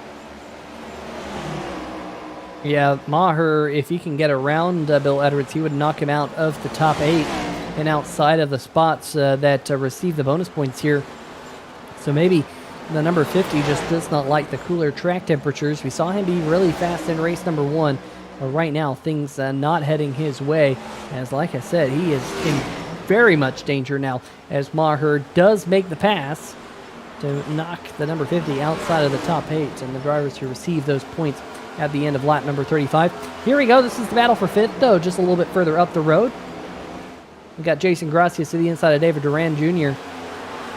These two duking it out. The number 1 Max Graphics machine as Duran smacks the outside wall in turns number 1 and 2. Looks like everything is all okay. We've seen, Bob, that these next-gen cars, whatever you want to call them, they sometimes have pretty weak suspension, as the number 5 again smacks the outside wall and then smacks the wall out of turn number 2. That time he's going to lose the spot, and here comes Kevin Stone trying to pick up another spot. He does. He moves up to 6, so things not going the right way for the number 5 right now. Yeah, I'm a little surprised there, though. A couple other drivers getting to the wall up ahead. Oh, the 39 sideways there, too. He's going to take out a cone as well. But caution has come out for, I believe, a separate incident. Let's see what happened. This is the Fruit Stripe machine and Mike Floppy Tellier, and oh, that was just a slight nudge. It might have been net code. And the Fruit Stripe, oh, Robert Tripp getting absolutely impaled there, unfortunately, into the side of Mike Floppy Tellier. There appeared to be just a little bit of contact here, Bob. Let's see if we can go on board with Tellier. He was on fresher tires, just came off pit road. There's the nudge, and it was kind of on from there. Now watch this as Robert Tripp, bam! Oh. Just like tough acting Tinactin right there. Might need some tough acting Tinactin after that one. Yeah, just got a little bit... Oh, man, I'm not even sure what to say with that. That was such a tough break for both drivers. Wrong place at the wrong time yet again, but, you know, we're under our second caution, and I believe we're close enough. This could possibly be the stage break. We'll have to wait to see confirmation. But just a oddly timed caution for sure. Carlos Acosta in the chat saying that was a well-timed green shell. So not only is Tellier throwing out the van peels, he's also throwing out green shells now. Folks, watch out. Watch out for Mike Floppy Tellier here tonight. But it does not look like that is going to be the stage caution, interestingly enough, because Shane Ewing's staying out. I would have expected Ewing to pit. Now, Andrew Beach, John Canizaro Jr., Tristan Maher also are staying out under this caution flag. So we'll see exactly how it all shakes out. But Ewing, I think, wants those bonus points for leading at lap number 35, and maybe he thinks that he can hold on to the race lead. But it will be a little bit chaotic here in a moment, Bob, because we'll have the top 4 drivers on older tires, and then the whole field behind them on fresher tires here in just a moment. Yeah, this could get pretty interesting here, especially with 31 laps on their tires right now. Obviously, not all of them green flag laps, but they're going to be slower. They may be gripped up for about a lap, but the rest of the once the tires come up to temperature for the rest of the field, they're going to be quickly getting past these guys up front. And 4 laps till the stage break, that could be really, really interesting. Yeah, we'll see just how long the iRacing pace car lights continue to twinkle here as it paces around. But definitely interesting to see some drivers stay out. I kind of expected them all to come down, but it is what it is. Makes things interesting for this upcoming restart. Finally, those pace car lights stop flashing. Stephen Doziak Jr. getting the wave on by, so this 55 will get himself back onto the lead lap here in this event. What, huh? Huh? What, huh? Huh? What, are we green? What just happened right there, Bob? Did we just drive through the pace car? I have seen this issue with Bristol before in actually the official racing, which makes it even crazier. Every now and then there's a glitch with the pace car where they send it green when the field enters turn 3, as opposed to going in the restart zone, and that's exactly what we just saw there, Peter. Interesting to say the least. Here's David Duran going to the inside. Oh, Jason Gracias, he's going to go sliding. And yellow flag is out yet again. And that will be the stage caution. And Jason Gracias has almost high-sided himself right there in between turn number 1 and 2. But man, that had me scratching my head. Let's see what happened here to Jason Gracias now. We'll kind of sort everything out. David Duran was able to get by Shane Ewing to win the stage, believe it or not. But it looks like Jason Gracias just got loose out of turn number 4. We've called it Calamity Corner all night long for that very reason. But let's see if we can go back live scenes as Gracias... Oh! Yeah! Whew! Almost getting into the side of that fruit stripe machine. We almost saw that battle between the Zorse and the Zebra end up in a wadded heat there in turn number 3 and 4. But we did have some drivers come down pit lane. In fact, looks like Stephen Doziak Jr. is going to join that bunch here. But Shane Ewing on pit road coming down to get his tires. It looked like David Duran Jr. and Andrew Beach first and second under the stage caution. So I think they'll be picking up 8 and 7 points respectively for their finishing positions. And then the 32 of Shane Ewing finishing in third will pick up 6 bonus points.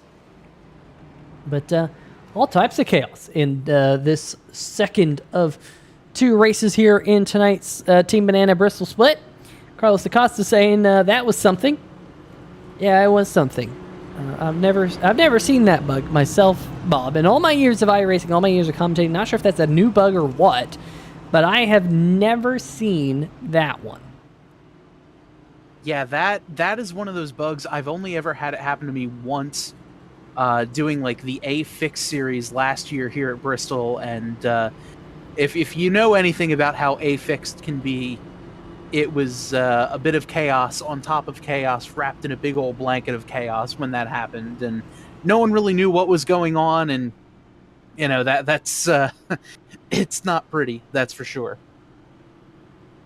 I think they happened to add on a side of chaos in that particular situation, but I gotta give credit to the field because they handled it really well. They had me caught off guard, but hey, it happened, and everyone will be on their toes. Might we see the leader hitting the loud pedal a little bit too early? I'm not exactly 100% sure, but let's kind of sort the field for you as we'll go back green here shortly. David Duran, Bill Edwards, our top 2. Edwards, interestingly enough, our race 1 winner, back up into second. Kevin Stone, who finished in third in race number 1, well, he's back to third here in race number 2. Jeff Price in fourth. Jamar Dumas, who's having a much better race here in race number 2. In fact, his race number 1 was pretty much all but over by this point. He's 5th. Jason Gracias, Andrew Beach, 6th and 7th. Shane Ewing in 8th. He just came off pit road. Tristan Mahler, Dunn Canizaro Jr., and Garrett Gleason, Stephen Doziak, Jason Schue as I believe we are down to just 13 drivers still left here in tonight's race. Number 2, courtesy of Team Banana Bristol Split. Well, that's the name of the race. But Team Banana, unfortunately, Tellier's out as, Jeff Price there. Having those connection issues again that we've seen over the last couple of weeks. But iRacing, don't throw the green. Don't throw the green. Now you can throw the green, iRacing. It's the pace car. Doesn't get run over this time. Green flag back in the air. Always a plus when the pace car driver is actually given the opportunity to head down pit road. But meanwhile, out front, David Duran looks like he was shot out of a cannon as he's got almost a half straightaway lead over that 39 of Jeff Price. Yeah, all of the field racing their way now out of turn number 4. Look at the chaos. Speaking of all that chaos, I think this is where that chaos-wrapped blanket that you mentioned, Bob, I think it ended up right here in turn number 3 as we go 3 wide on 3WideTV, Ewing all the way up to the top side. We're still 3 wide, and Maher's in the inside wall back in the screen. Oh, man, what a tough break there, but we're going to stay green for now as everyone's able to get things rolling yet again. Just 3 wide, calamity everywhere, and they're still side by side, the 32 and the 50, putting on a great show here as they're going to make their way through turns 1 and 2 down the back straightaway, still side by side. Andrew Beach throws his nose into the mix, and now Beach is going to set his sights on Shane Ewing too. And right in front of them, there a little bit of a scuffle here as David Durand has worked his way out to about a 0.3 of a second lead on Jeff Price, and you find Jason Gracia sitting in third, about just over a second back off of the back bumper of the number 39 machine. As, oh man, look at John Cannizzaro Jr. had a peek to the inside of Kevin Stone, had to back out of it. Now, this is a tight battle. We saw Tristan Thuggy Maher off the pace on the inside of the racetrack in his Eclipse Photography Ford Mustang. Is Kevin Stone having a big wiggle? Still having a big wiggle. He's still wiggling, but great save there. Only lost a couple of spots. He does fall back to 7th, but it could have been a heck of a lot worse. Still having problems with those rear tires gripping up.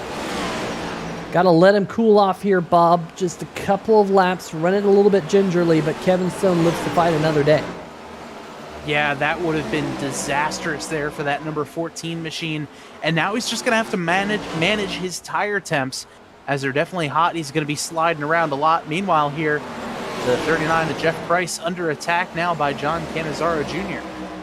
Yeah, and Jeff Price was about a 1.3 seconds up the road from Jason Gracias. Well, that was a race very quickly as Robert Tripp pulls off to the bottom side of the racetrack right there, as Gracias has absolutely turned up the wick in the number 1 machine as he was about 2 seconds behind David Duran, our race leader. Well, he just cracked underneath 0.9 of a second.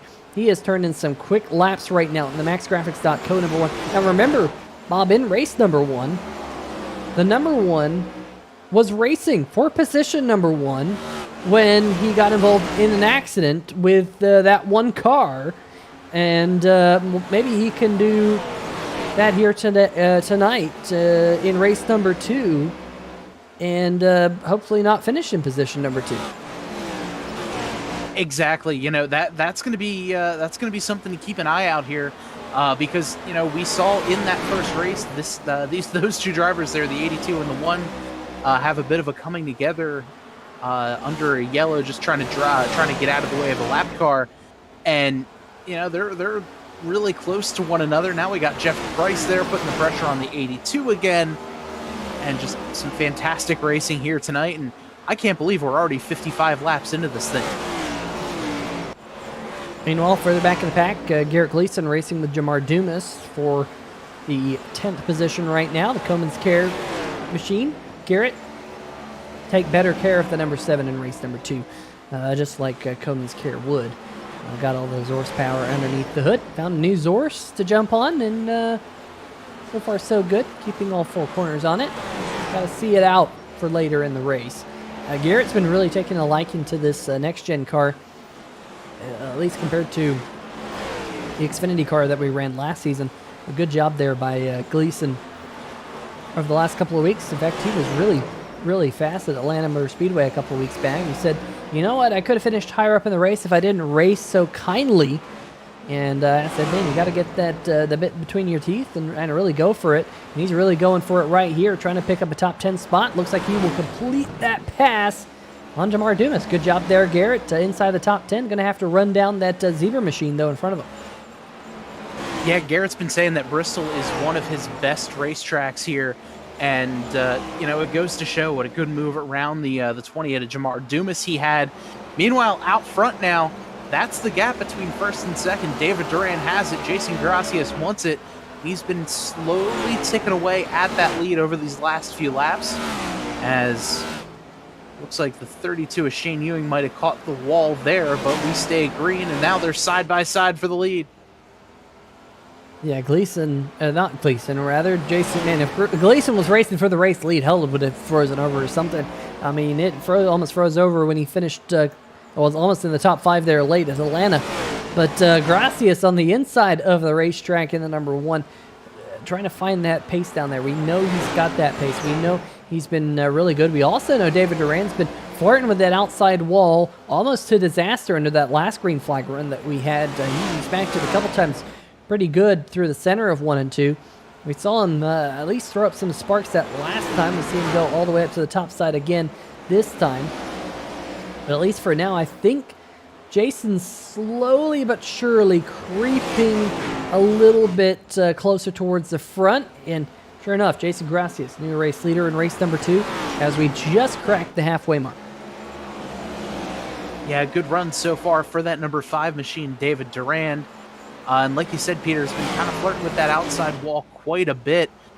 And these cars can be incredibly fragile, but also incredibly durable all at the same time. It just takes one little hit against the wall, and it could completely destroy the suspension on these things. So you're going to have to be careful up there near the wall on the high line. You don't want to get into the wall too hard or at the wrong angle, and it could be night over. The number 5, though, still sliding back here.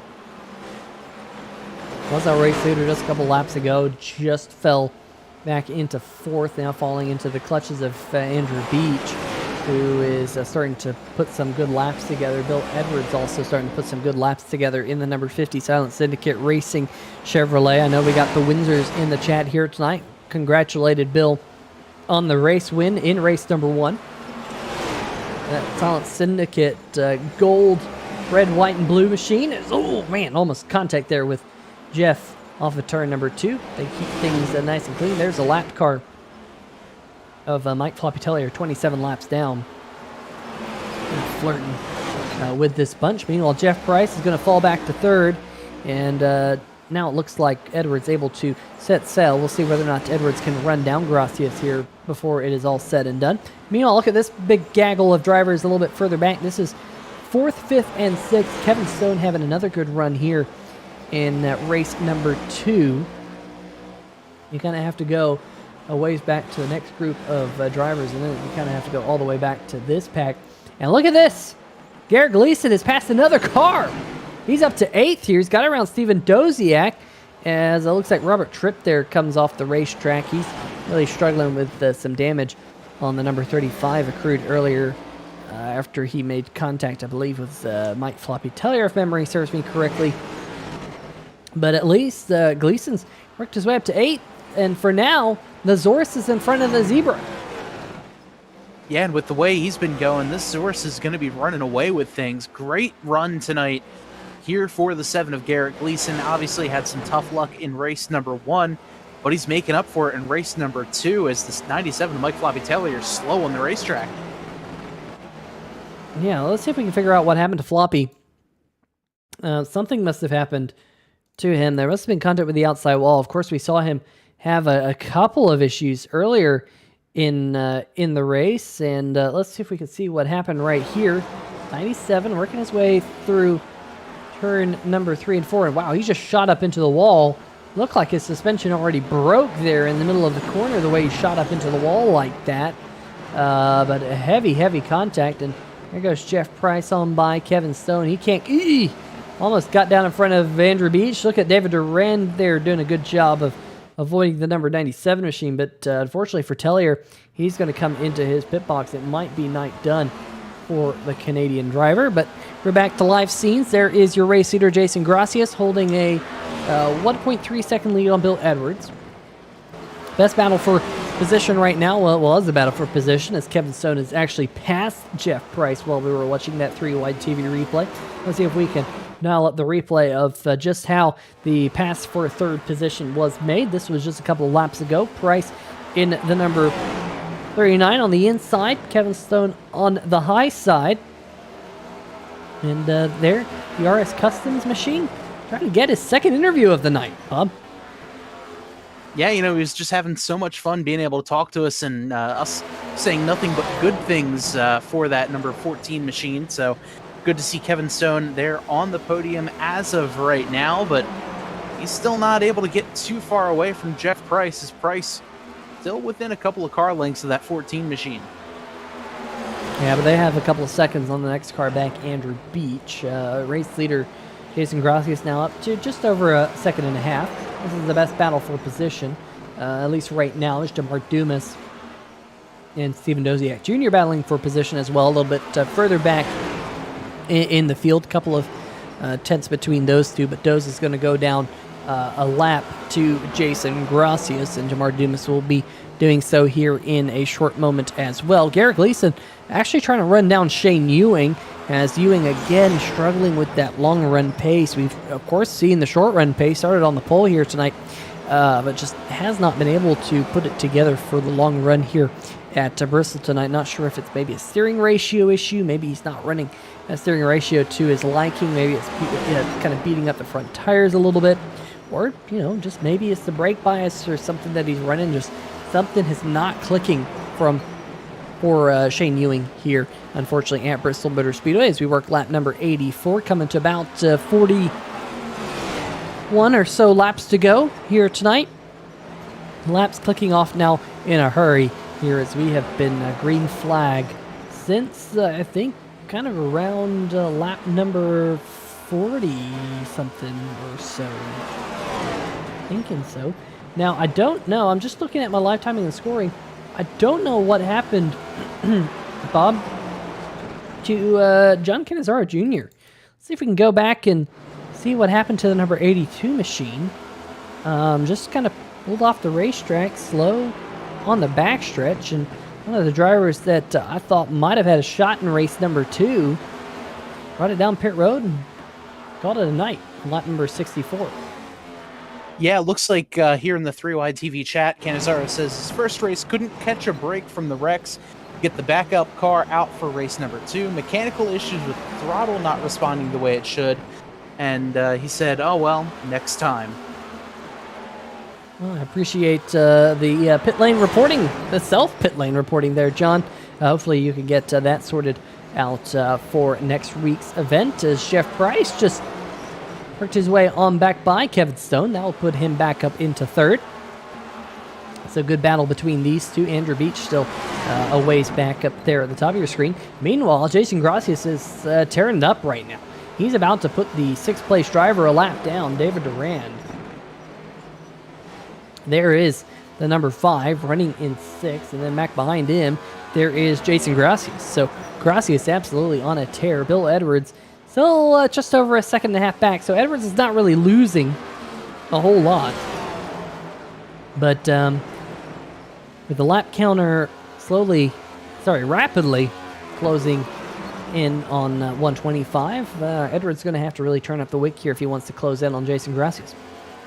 Yeah, definitely, but right now Gracias has clear sailing ahead of him. He's got his sights set now on the number 5 machine of David Duran. Meanwhile, this battle's still picking up, or still going on, rather. This is the battle for 3rd place. Jeff Price has it, and that 14 machine of Kevin Stone wants it. Stone falling back just a little bit from Price, but still pushing through here now with about 31 laps to go. So right now, Jason Gracias, your race leader, then Bill Edwards, Jeff Price, Kevin Stone, Andrew Beach, David Duran has fallen 1 lap down. So that puts just 5 cars on the lead lap, and Jason Gracias again absolutely stinking up the show. We've seen that before here in the Total Nonstop Racing League 3WideTV Cup Series. But, just now looking at the schedule, Bob, Next week we have to go across country. We have to go all the way to Sonoma. And what has been really fun is I have been, so the past couple of weeks, I started this last week before the drop of the green flag, where I played some Microsoft Flight Simulator prior to the race around Pocono Raceway, which is where we were last week, where Jason Gracias got the win. And then last night I flew from Pocono in Microsoft Flight Simulator down to Bristol, Tennessee. But now I'm going to have to go fly across country all the way from Bristol to Sonoma next week as we go to wine country. As we got a battle forming right here on your screen. There'll be the battle for fourth as Andrew Beach is closing in on Kevin Stone. Yeah, good battle there. Stone, or Beach rather, just kind of quietly biding his time, able to make his way up through the field. And, you know, he's kind of been he's been having a very quiet second race for sure. And slowly just tracking down this 14 machine. Looked like Kevin Stone falling off a bit after battling it out with Jeff Price. And now he's going to fall into the clutches of the 88 here within a few laps. Only real battle for position out there on the racetrack right now. Garrett Gleason has also lost the position. You see them up at the top of the screen. Lost that spot to Steven Doziak. So for now, the Zebra's beating the Zorse. Garrett find another gear in that Zorse. Close down on the 55 and get that spot back. We're all rooting for you because we all know exactly how disappointing Fruit Stripe Gum was and maybe still is if you can still find it out there. But hey, right now the 88 is really closing in, and this would be big for Andrew Beach. I mean, we're talking about how he was having a good run in race number 1. Just about the time I was going to open my mouth and say that, all chaos struck. But he's having a good run here in race number 2, silently creeping his way up through the field again. And if he could take this spot, that would be 4th spot for Kevin Stone. Yeah, definitely. He's been having a really good last few races as well. Last week at Pocono, him and I actually had a really good battle in the early stage of the race. And unfortunately, I just overdrove the car and forgot how to turn left 3 times at Pocono. And I had a not great race. But Andrew Beach, he had one heck of a race. Him and I were battling it out, like I said. And now he's going to try to get around that 14 to Kevin Stone. Yeah, looking to the inside, Kevin Stone throws a little bit of a block there on entry into turn number 1. 20 laps to go. These two are almost 12 seconds behind our race leader, Jason Gracias, who has put another 0.4 of a second or so on Bill Edwards in the number 50. Then you have Jeff Price, who is about 2 seconds up the road from these two, able to kind of manage his own race at this point with just 19 laps to go. But seems like Kevin Stone's found a little bit extra in the tank somewhere because he's been able to put a couple of car lengths on Andrew Beach, at least for now. Still 18 laps to go. Plenty of time for Andrew to find a way around the number 14 of Stone. But right now, a little bit of cat and mouse here at Bristol. Yeah, just kind of hunting, biding his time just a little bit. So now the 14 is going to have the 28 of Jamar Dumas lapped car in front of him to get around. And just right now, it's a matter of kind of feeling it out. If you're one of these drivers like Stone, Beach, you're kind of sitting there and saying, all right, let's get a caution. Let's rack this field back up. I need tires. Let's go down pit road and, get this thing straightened out. But, I mean, right now, this could be the moment here for Stone to drive away with the lap car between he and Beach. Yeah, a little bit of fortuitous luck there for Kevin Stone. Sometimes lappers, I mean, you can always say, oh, lappers, they get in the way. But hey, sometimes if you're behind the wheel and something goes your way because of a lapper, they are your best friend. They're your best friend in the world. You go, man, I wish this would happen every time I would catch lappers. But at least for now, that's allowed some extra car lengths between our 4th and 5th place machines. Just looking up and down the scoring pylon right now, Steven Doziak and Garrett Gleason have both just fallen down 2 laps to our race leader, Jason Gracias. Gracias' last lap time is 16.32. Edwards just a little bit slower to 16.34.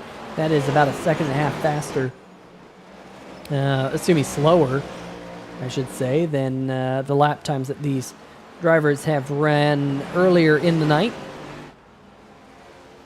Definitely significant fall off here at Bristol with these next-gen cars and the next-gen tires that they run. Surprisingly so. I did not expect this much fall off here tonight, Bob. Yeah, I was not expecting it either. And let's put that into perspective. Jason Gracias, his best lap was a 14.78 second lap. The last lap he ran was 16.3. So that's at least, 2.5 seconds almost of fallout in the 88 laps that he's ran on this set of tires. So, that right there just shows how much tire conservation is a factor in this race. And if you weren't there saving tires when this after the yellow came out, you're probably falling back quite a bit. So right now, we don't really have any battles for position on the racetrack. Jason Gracias now on a little bit of a Monday night drive, much like he did at Pocono just a week ago. In fact, same thing happened the week before that at Atlanta Motor Speedway, Bob. If it wasn't for that accident in race number 1, I mean, we could be looking at 4 consecutive Gracias wins. Gracias really finding a lot of pace here in the Total Nonstop Racing League over the last few weeks. But next week is the road course. We know Bill Edwards is really good at the road course. Who do you think will be good on the twists and turns at Sonoma? Yeah, I'm definitely thinking guys like Bill Edwards are going to be good, and if Philip Scott's able to get out there, I really do think Philip is going to be able to contend here. He is one heck of a road racer, and with these next-gen stock cars, they're heavy, they're hard to turn, they're just a mess you have to really manhandle around the track. I would really look to see Philip Scott, if he's able to make it out for the race next week, to be one of the contenders to keep an eye on. I think your picks are as good of any pick that you can make. I agree with you. I think Edwards and Philip Scott and Tristan Thuggy Maher, those three are the three that I expect to see on the podium next week if they can keep it nice and clean. But Sonoma is one of those races where all it takes is a little bit of wheel spin and the car goes around on you and your race is completely turned around. Now, late race situation, breaking news. The number 88 machine is on pit road. Andrew Beach may have run it dry. Not sure whether or not that's true or not, but this is an absolute heartbreak for a driver who is up near the front of the field and does not look like he will get it rolling. As we're on the final lap here, Jason Gracias will head down the backstretch. That is a big shock for a driver that was racing up there for the 4th position. Going to come up 2 laps short, but Gracias does not come up short here tonight. Takes home the win. Bill Edwards in second. Jeff Price, here's the number 39 machine. He looks to round out our podium. Kevin Stone just a little bit further back. And lo and behold, we have 4 drivers finishing on the lead lap here at Bristol Motor Speedway. Wow. And if you told me that, coming into this race that we were going to see more cautions, I would have agreed with you. But looking at this race now, only a couple of cautions at the very start of this race, and then clean and green for about 100 laps. I cannot believe it. And this was such a fun race to watch. So there are the final race results of race number 2. I want to bring them up on the screen before we lose them, but Jason Gracias takes home the dub as he does burnouts here on the front stretch. Bill Edwards, Jeff Price, Kevin Stone, David Duran Jr., top 5. Ewing, Dumas, Doziak, Gleason, Schue, top 10. Andrew Beach losing those spots there at 11th. Robert Tripp, John Canizaro Jr., Tellier, Maher, and Valvano rounding out our field. But my oh my, Jason Gracias getting the job done here at Bristol. Yeah, what just a dominating race there for Gracias. I'd like to see the amount of laps that he's led here tonight, because it was a lot.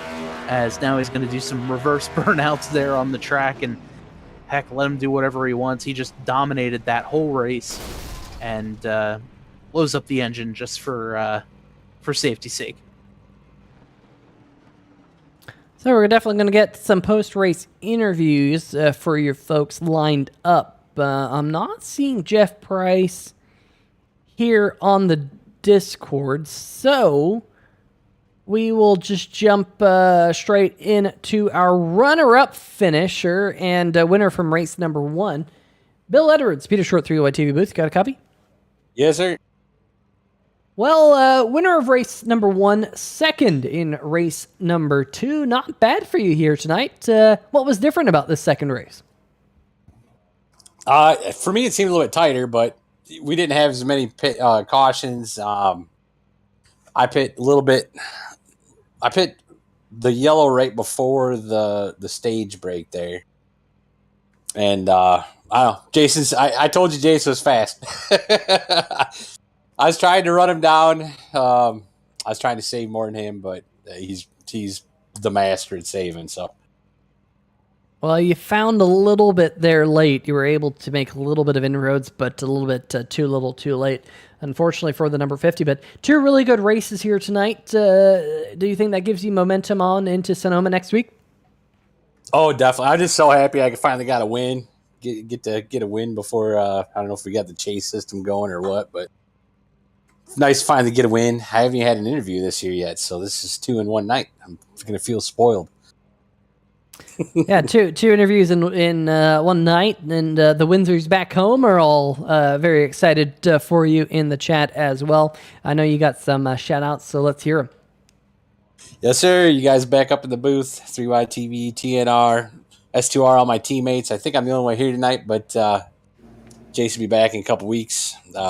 Big shout-out to all these guys out here driving, because the 1 yellow at Bristol with 125 laps is impressive, so... Yep. And say hi to my mom again. And, yep, let's try to continue this on into the playoffs. Yeah, you better say hi to your mom, because they watched the entire race here tonight, and if you didn't, you'd be in trouble there, Bill. But nonetheless, congratulations. We'll see you next week at Sonoma. Sounds good. All right. Well, we'll let Bill go celebrate his good results here tonight. And I believe that Jeff Price has shown up, so we'll do this kind of in reverse order. But Bob, take it away with third place. Yeah, I'm down here with their third place finisher, Jeff Price. And Jeff, first of all, great race out there. Talk me through that battle he had with Kevin Stone there for the last few laps just to get into this podium position. Well, to be honest, for about the first 3 quarters of the race, I was driving over my head. Really, it's all it was. And then I really burnt up the right front. It was pretty rough, and there was no sense in holding us both up. So I kind of gave him whatever lane he wanted. If he could drive around me, it was going to be his.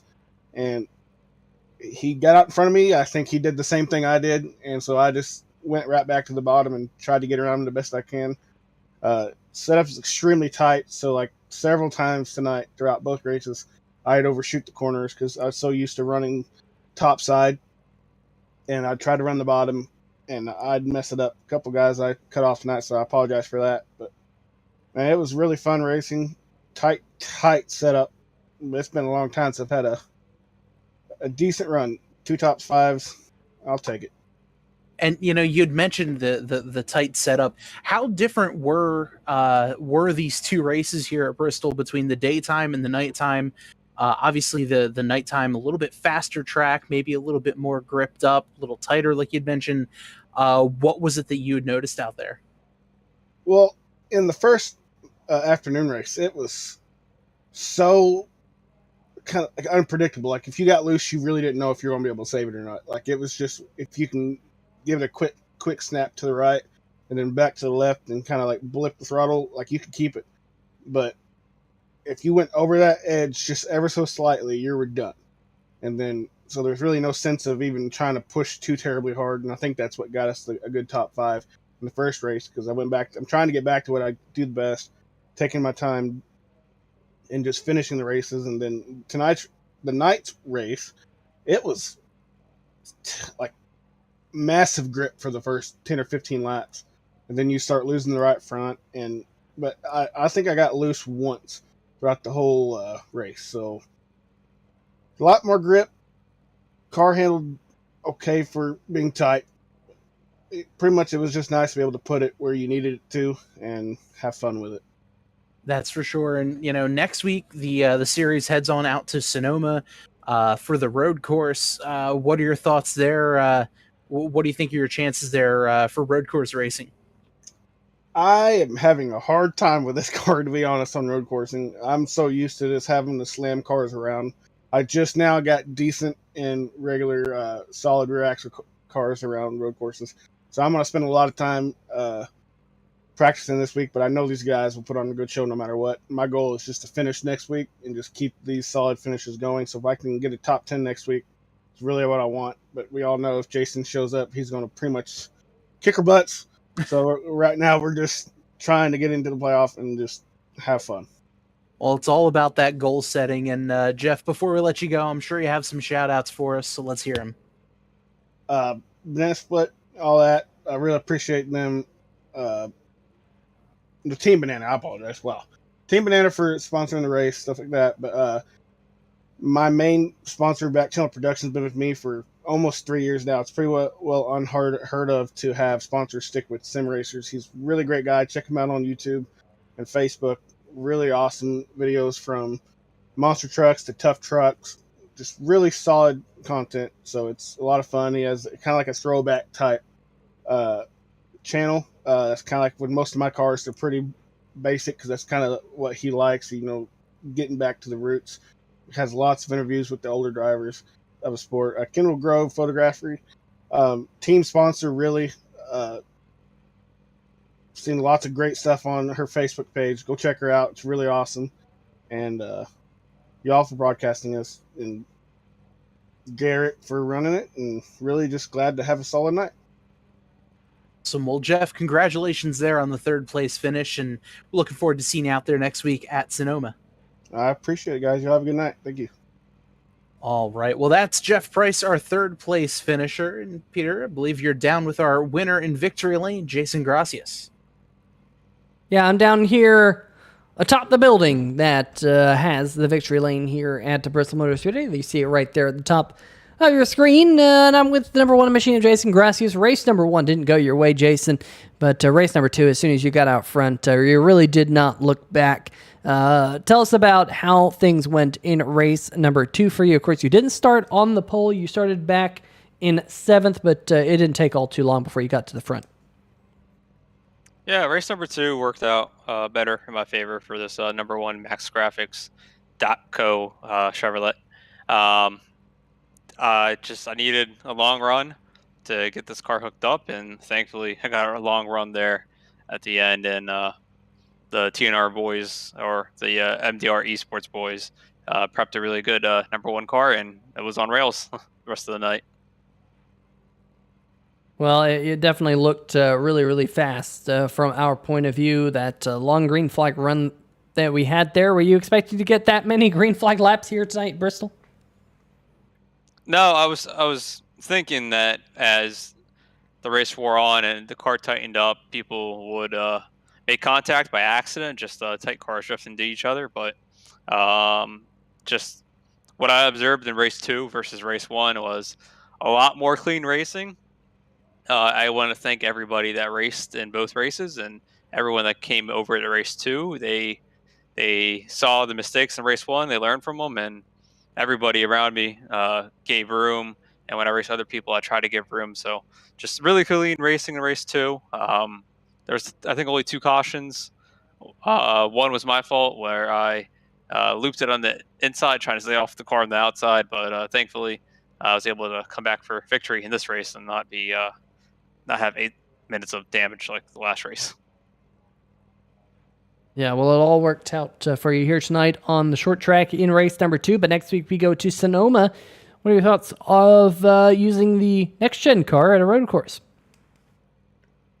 Well, Philip says this car drives really well at a road course. I haven't done it yet, so I do not have an opinion. I'm just going to do what I do each week, go out there and wing it. And if I get a top 5, that's a victory for me next week. A top 10 is a solid day, so we'll see what I have. Sonoma is probably my favorite road course of all time, just because it's in wine country and it looks nice, and lot of my favorite drivers have had a lot of success there. So hopefully that can rub off on me, but we'll see. Definitely going to be a new winner next week. If I were a betting man, I'd say we have a new winner, probably the number 99. Well, he will be raring to go after not being here tonight, having power outage issues. Hopefully Philip's all okay, but a good run for you here tonight. I know you got some shout-outs, so let's hear them. Yeah, first and foremost, thanks to maxgraphics.co for being the sponsor on the car. Thanks to everybody that came out to race tonight. Thanks for Mason Dixon Esports and Jason Freeman for cheering me on in the chat. Thanks to Josh Sobel for sticking around and hanging out with me in the race and giving me updates. Hope you feel better for next week, Josh, where we're using our arms to go left and right. Thanks to all the drivers, everybody in the chat, everyone who supports this league. Thanks to Jason Schue for being a presenting sponsor. Team Banana for coming on board as the race sponsor for the last 2 races that we just did. Mike had a really cool paint scheme. I think that was a really unique looking car. I really enjoyed it. Thanks to everyone else that makes this league possible. Garrett, Thornton Graphix, Bagcraft Cornhole, Dunn Raceway Park, 3WideTV. So yeah, just thanks everyone, and thanks for the broadcast, and I'm looking forward to watch this later tonight as I relax and unwind. So if you're in the chat still, just drop a like, comment, subscribe. Philip or Peter and Bob do a great job, so give them some support. Absolutely. Well, Jason, I want to give you a big thanks for that, and we're looking forward to seeing what next week at Sonoma brings, where you'll be in wine country. It'll pair well with that wine next week. But best of luck, and hopefully we talk again soon. Yeah, just a little PSA for all the drivers. If you're going to wine next week, please bring some cheese. Oh, there you go. Bring the wine and the cheese, as Jason Gracias here in Victory Lane here tonight. But Bob, we've already been through tonight's final race results. I'm not going to go back through them. But it was a great race here tonight. 2 great races here at Bristol Motor Speedway. Kept me on my toes, especially race number 1 all the way to the end. And race number 2, a little bit more green flag action. Definitely the drivers finally figured out how to get around this place. It was tough tonight. Yeah, that's for sure. A lot of changing conditions, obviously, in both races, having to save tires and struggle with burning the tires off, and just great racing all around on both races. And I'm already looking forward to Sonoma next week. That's for sure. Absolutely. Definitely going to be a fun one here on 3WideTV. But folks, we want to thank you for tuning in to 3WideTV here tonight and the 3WideTV Cup presented by Schue's Lawn Care Service on the channel.